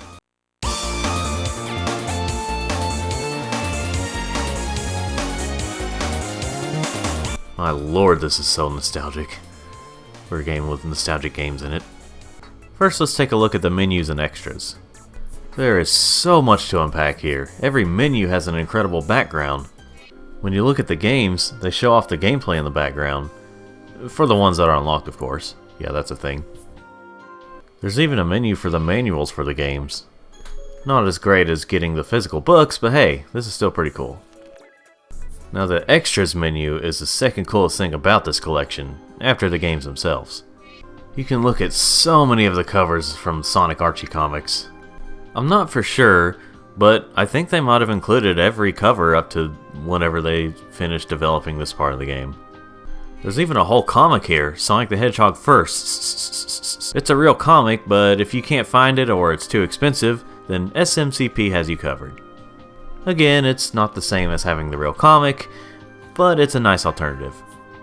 There are illustrations and info on the characters in this game, which yes, you can look up those and much more on the internet, but can you look up storyboards and in-production movies and the final versions of those movies online? Yeah, more than likely you can. But if you have no internet, it's no problem, because you have SMCP, assuming you have electricity, and a TV. And an Xbox or PS2, and the game, and the right cable, you know what I mean. This game just has so much to it. So if you're looking for a good set of, there's still games to talk about. Starting off, we have the original Sonic the Hedgehog. I won't take too long on this, considering there are hundreds of other reviews of this game, including myself through my first episode of Audio Half Reviews. Assuming that's still. I guess in addition to talking about the game, I'll also talk about some of the features you can use when playing these games. So the original Sonic was a fine start to the series. Starting off in Overused Zone, aka Green Hill Zone, we have a pretty good start to the game. It's bright and colorful and was probably invented by those who like checkers. After getting through the level with 50 rings, you can jump in this giant ring to take you to San Francisco, the special stage. These are where you get the emeralds. This is also where I decided to use a save state. This feature wasn't present in the original Mega Collection on GameCube, but I'm so glad it's here because this is a godsend feature. For these unnecessarily difficult games, this is a really nice don't get your pants in a wad because this is an optional feature. We have gotten better versions of this later on, like the rewind feature in games like Sega Genesis Classics, but this one is still nice. Oh yeah, I was talking about Sonic 1. While starting off in the original Sonic is good, it kinda goes downhill in the next zone. Marble Zone, while not bad in and of itself, is really not a good set of levels for Sonic. You're encouraged to go fast, but these levels are usually anything but. There are various zones after this that let you go faster, but then there are those that don't. Basically, Sonic 1 feels like the first game. It's okay, but not really great. The next game is obviously Sonic 2. The next game is considered by many to be the greatest Sonic game ever made, next to games like Sonic 3 and Knuckles, and in more recent years, Sonic Mania. Now what do I think of this game? I think it's good. Just good. I don't think it's this god-tier game like so many act like it is, but I'd be lying if I said I didn't enjoy playing it at all. There are just flaws in the game that get overlooked where in other Sonic games they wouldn't. However, most of my issues come from when trying to fully complete the game and the fact that there's no save data. Of course, this is assuming that you're not playing it on something that has the option to save it. Anyway, back to the game. The special stages suck in this game. Not that Sonic 1's special stages didn't suck, but Sonic 2's is really not fun to do, especially the later ones. And this is the one that has gotten newer versions in later games, and I cannot understand why. Well, actually I do know why. It's because everyone likes to praise this game to the point of getting on their knees and suck. But when you're playing this game casually, like not trying to get all the emeralds and just trying your best to get to the end of the game, it's actually pretty enjoyable. Basically, playing it like it's an arcade game makes it a little better for me. I still don't think it's the best Sonic game, even when viewing it like that, but it's still one I come back to time. So yeah, overall, I like it, I just don't love it. Next up is my favorite Sonic game out of the Genesis games, Sonic 3. Well, part 1 of my favorite, but you know where I'll be going with that. For all 10 of you who like Sonic but don't know about this, Sonic 3 was so big they had to separate it into 2 different games. Starting with the first part, Sonic 3 introduces us to Idris Elba, Knuckles. This game is immediately better given the way you get to the special stages, and the special stages don't suck as much. Now just because Sonic 3 is my favorite Sonic Genesis game, that doesn't mean I think it's perfect. There are some issues with the game, like how it really does feel incomplete. Not from glitches, but from the fact that it was cut in half.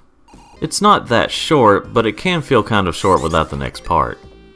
But there is a lot to like here, like how the next act starts right where Act 1 ended. Not to mention the in-game cutscenes, which were kind of advanced for the time. So yeah, Sonic 3 is a pretty good, just incomplete game.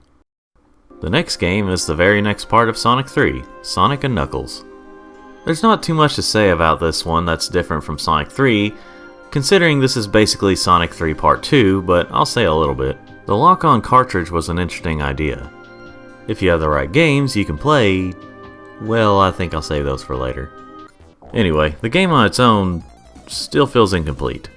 Interestingly, this one doesn't have a save feature, unlike Sonic 3. But I suppose they figured it would be redundant since this is meant to connect to Sonic 3, which carries over the save data. Anyway, it is pretty cool to be able to use Knuckles for the first time. So while Sonic 3 and Sonic and Knuckles separated are fine, the part that makes it a fantastic full package is putting them together. The games together can feel a bit lengthy, but the save data helps with that. Next game we'll be looking at as I babble is Sonic 3D Blast, aka Isometric Sonic Flicky Crossover Extravaganza.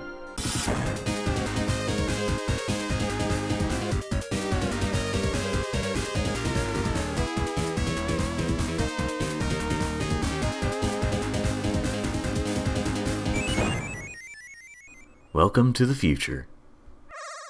Apparently this was the direction Sonic 3 was originally going to go in, having an isometric view. Thank God that didn't happen. Sonic 3D Blast really isn't a bad game, it's just... okay. The game, kind of like I said, is a mix between Sonic and the old game Flicky, just from an isometric view. The way it's like Sonic is... well, just look at it. It's very Sonic looking environments, enemies, etc. The flicky feel comes from the objective of the game, and the fact that they're flickies. You have to rescue the flickies and reach the goal rings.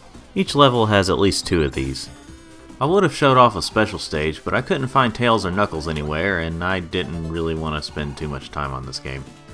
Basically, this version's special stage is at a weird angle, but it's not too bad, and the Saturn version, of course, copies the Sonic 2 special stages, just a bit better because it's actual 3D. Back to the game itself, obviously the third act of these stages are the boss stages. Overall, this game does feel like they just wanted to have something on the Genesis for those who weren't getting a Saturn yet. But it could have been a lot worse, and it can be somewhat fun to play. The next game is Sonic Spinball, or Sonic the Hedgehog Spinball if you want to get technical about it. This game is a very mixed bag for me. It's overall a pinball game, of course, but you can move Sonic a little bit while pinballing, but it's just very frustrating to deal with. I know Sonic rolling up into a ball is a great opportunity for games like pinball, but honestly, I'm not a big fan of when Sonic has pinball physics in any of these games. I just hate the feeling of hardly being in control of the character, and this game is centered on that. It is a very interesting take on a pinball game, but it's just not executed well. I will say the music tracks are pretty good, especially the boss theme.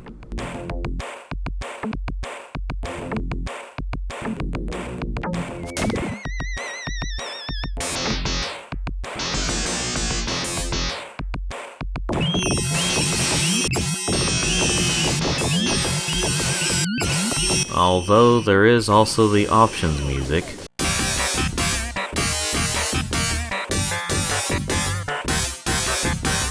What do you mean your ears are bleeding? But overall the soundtrack is fine. The game overall is kinda meh. Next up is Puyo Puyo, Dr. Robotnik's Mean Bean Machine. The setting for the game was actually based on the adventures of Sonic the Hedgehog's world. Also, Sonic Spinball's world is kind of based on the Sonic SatAM's world. 1993 was a big but different year for Sonic. Anyway, if you like Puyo Puyo, then you'll most likely enjoy this game as well. I mean, this is just the American version of Puyo Puyo, just with Sonic characters. It plays fine, and it can be quite addicting. There are a few different modes here to occupy your time, including a multiplayer mode. Not really too much for me to say, it's Puyo Puyo with Dr. Robotnik and his minions. Definitely a game I'd recommend. Let's take a little break from the Genesis games for a little while and move on to the Game Gear games. These were not in the original Mega Collection, so that's partially why they put Plus on this one. We'll start things off with the Game Gear version of Sonic 1. Well, poor Sonic had to sacrifice his nose to get onto the Game Gear. It starts off the same, you start in Green Hill Zone, but the level design is quite different. This is what is referred to as 8-bit Sonic because this game is an 8-bit. You learn something new every day. This game is alright on Game Gear, it just kinda has that screen crunch problem. It's a bit too zoomed in, so seeing upcoming enemies and hazards is kind of a problem. One thing I will say about this version is at least Green Hill Zone is one of the only zones it shares with the Genesis version. The very next zone is Bridge Zone, which is a lot better than Marble Zone, until you get to the auto-scrolling level. The special stages this time are better-ish. Overall, the game is fine, and at the time, it was a decent game for on the go. But if you want the better 8-bit Sonic 1 experience, get the Master System version. It doesn't have that screen crunch problem. Next game on the list is Sonic Labyrinth. Let me put it this way. This should not have been a Sonic game. Sonic, going at turtleneck speeds there. There is a reason in the plot why Sonic is going so slow, but still, it's Sonic.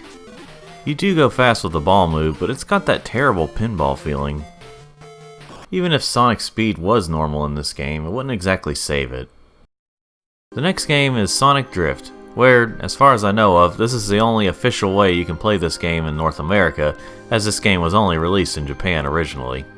You know those old racing games like Pole Position where you're encouraged to go fast, but if you go too fast and there's a drift coming up, it's nearly impossible to maintain your speed and you go off the road and you might possibly crash? Well, that's basically Sonic Drift. You can only use 4 characters, Sonic, Tails, Amy, and Robotnik. But where the game lacks characters, it does make up for in how many tracks there are. Not that there's a ton, but there's a decent amount for a Game Gear game. Unfortunately, it really doesn't save the game though. Unless you like the old pole position games, you probably won't like this one. Unless you're a hardcore collector, this is not worth trying to get on real hardware. The next game is Sonic Chaos, or Sonic the Hedgehog Chaos if you want to get technical about it. This game is actually not too bad. It's not great, and it still has that screen crunch issue, but it's still decent. It took the Sonic gameplay we knew up to that point and gave it kind of a twist with the power-ups. It's almost like the Super Mario Land of the Sonic Game Gear games in a way. And hey, you even get to use Tails for the first time on Game Gear in North America.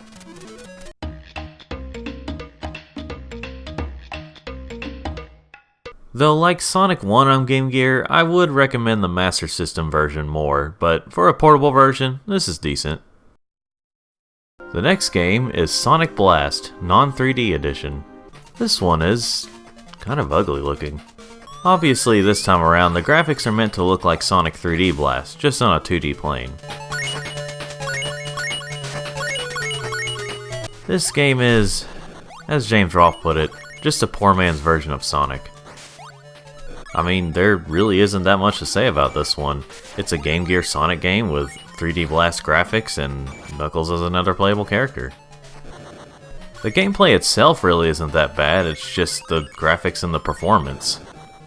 The level design is also kind of bland and sometimes frustrating. I wouldn't really recommend this one as much. It's better than Sonic Labyrinth, but it's not exactly hard to be better than that one anyway. It is kind of strange how Sonic Labyrinth has 2D graphics but has the isometric gameplay, whereas with Sonic Blast, whose basically console version has the isometric gameplay as well, is a side-scroller. Anyway, next up is the Game Gear version of Dr. Robotnik's Mean Bean Machine. Well, this is one where there's almost nothing new to say about it, it's just Mean Bean Machine on the go. I mean, obviously the graphics and sound are downgraded from the Genesis version, but given this is still the same Puyo Puyo gameplay, it's just as fun. The only major difference other than having to have two systems and I imagine 2 copies of the game for multiplayer is the puzzle mode. You can solve up to 30 different puzzles using the Puyo gameplay, which is fun. While there really wasn't much to say about this version, that doesn't at all mean it's bad. It's a pretty fun portable experience. Now that we're done with the Game Gear games, let's head back to the Genesis to talk about the unlockable games. To unlock most of these, you must play certain games, 20 to 30 times each. One of them you have to play the Genesis games 50 times. There is an alternative to 2 of them, but we'll get to those later. Still though, what the hell were they thinking with that? As tedious as this is, you don't actually have to play them 20 to 30 times each, at least not in the way you'd think. You can start up the game, and then once it gets to the Sega logo, you can just exit out and it'll count as playing it. So yes, it's still tedious, but at least it goes by faster than actually having to play the games. Anyway, the first unlockable game, at least in terms of where it's listed, is Blue Sphere. Blue Sphere is what happens when you put Sonic 1 in Sonic & Knuckles. I don't care how weird that sounds, I'm going with it.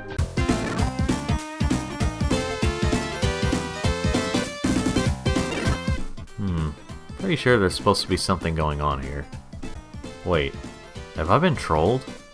You mean to tell me that they wasted their time filling a slot with this joke when they could have put more effort into having— oh, here we go. Yeah, for some odd reason to play Blue Sphere you have to hit a few buttons at the same time to get it started. Ah well, at least we're here.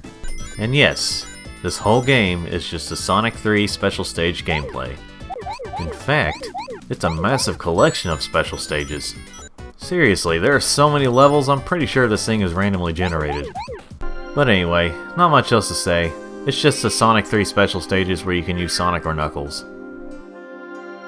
The next unlockable is Knuckles in Sonic 2. This, of course, is what happens when you put Sonic 2 in Sonic and Knuckles. I think you know what I'm about to say. There's not much to say. It's just Sonic 2, but you use Knuckles instead of Sonic or Tails. It is pretty fun that way, there's just nothing else new to talk about.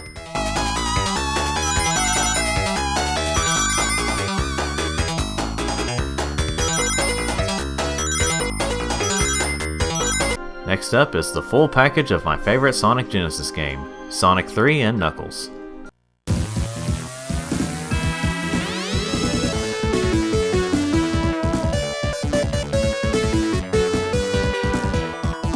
Well, here it is, the whole game. Again, not going to be saying much. This time around you can start out Sonic 3 as Knuckles, or just play the whole game as Sonic and Tails, or just Tails. The choice is yours. If I didn't already talk more about these games earlier, I'd say more, but we have a few more games to talk about, so I'll just say this. This game is awesome overall. Now the last 4 games I'll be talking about are actually not Sonic games. The first non-Sonic game on the list is Flicky. Flicky actually came out just a couple of months before the original Sonic game on Genesis. So really, Sonic 3D Blast was kind of a 5th anniversary celebration for both Sonic and Flicky. Anyway, Flicky is set up like an arcade game. Probably because it was originally an arcade game that was released in 1984. So it's much older than Sonic. Anyway, the game is simple to learn. Just get all the little chicks into the elevator door without running into one of the enemies.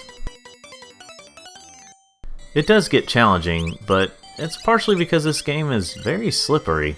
Like, are all the floors in the game made of ice? Were they recently mopped? But overall, it's fine. For a few minutes. It does get old pretty quickly, given that while the backgrounds and level designs change over time, the music is the same through all the normal levels, at least as far as I've gotten. There are bonus stages that have different music, but even then it's still the same for each bonus stage. For 1984, I'm sure this was fun, and in 1991, it was probably cool to have at home. But for 2002 or 2004 to 2021, it's really not that great. Next game is Rystar. Now this is a unique game. For the most part, it's a platformer. But what makes this different is the inclusion of Rystar's stretchy werehog arms. It's not a perfect mechanic, but it can be pretty fun. You swing around on things or grab various enemies, collectibles, and other things. The graphics and art style for the game is gorgeous. This was one of the last in-house Sega games to be developed for the Genesis, and honestly it's a pretty good game to end on, in terms of Sega developed games. Now the next 2 games can be unlocked in 2 different ways. Starting off the last 2, we have the Ooze. One way to unlock this game is to have almost every other game unlocked. The other way is to have Sonic Heroes save data. So to save yourself a long time, just get Sonic Heroes and save it. It's relatively cheap these days on PS2 and Xbox, so it shouldn't be too bad to get it that way. The Ooze is quite a weird game, and not in the best way. You're this scientist named Dr. Daniel Kane. Who would have a name like Daniel? Long story short, Dr. Kane gets turned into the Ooze trademark, and he swears revenge on the guys who made him that way. The gameplay is interesting at first. You just blob around attacking enemies with your ooziness and collect DNA stuff. However, the game quickly becomes boring when you don't know where to go, and honestly, sometimes you get hurt by things that you really don't see coming all the time. After the 2nd or 3rd level, I was already done playing. At first, I thought this game was interesting enough for me to say it's underrated and I had wished it was re-released on more things. But after playing it again, I can see why it didn't get the best reviews, even from back then. So yeah, I wouldn't recommend this one. It's not the worst Genesis game I've played, but still. One more thing I'd like to add before I stop talking about the Ooze is that I think this version wasn't ported very well. It looks like it had some graphical issues because when playing the game on Genesis, the ground isn't black, it's supposed to be mainly brown. Not that it matters too much, given that the game isn't that great to begin with. And the last game we'll be looking at today is Comix Zone, or Comix Zone. At first, I thought one of the options to unlock this game was having to play every single Genesis game 50 times each, which would have been a nightmare, but then I realized it meant that you had to play a Genesis game in general 50 times altogether. So you could play Sonic 1 10 times, Flicky 20 times, and Rystar 20 times if you wanted to. But that still takes a bit too long, so having the Sonic Heroes save data route is still the better and much faster option. Now on to the game.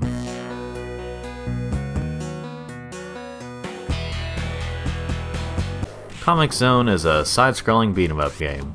It's pretty interesting how you go through sections of levels as panels in a comic book. The game can get pretty tough though, so be prepared for that.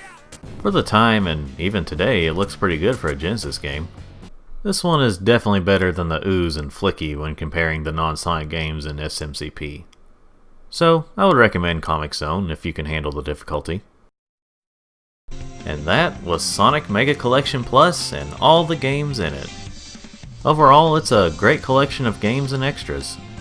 This really makes me miss the days of the compilation games on the 6th and 7th gen game consoles. Anyway, if you're a Genesis and or Game Gear Sonic fan, you should definitely check this game out. It's usually relatively cheap these days. Well, I hope you all enjoyed this video, and I hope you have a Merry Christmas and a Happy Holidays and etc. Like this video if you like it, subscribe if you want to see more of these or any other types I make, and thanks for watching.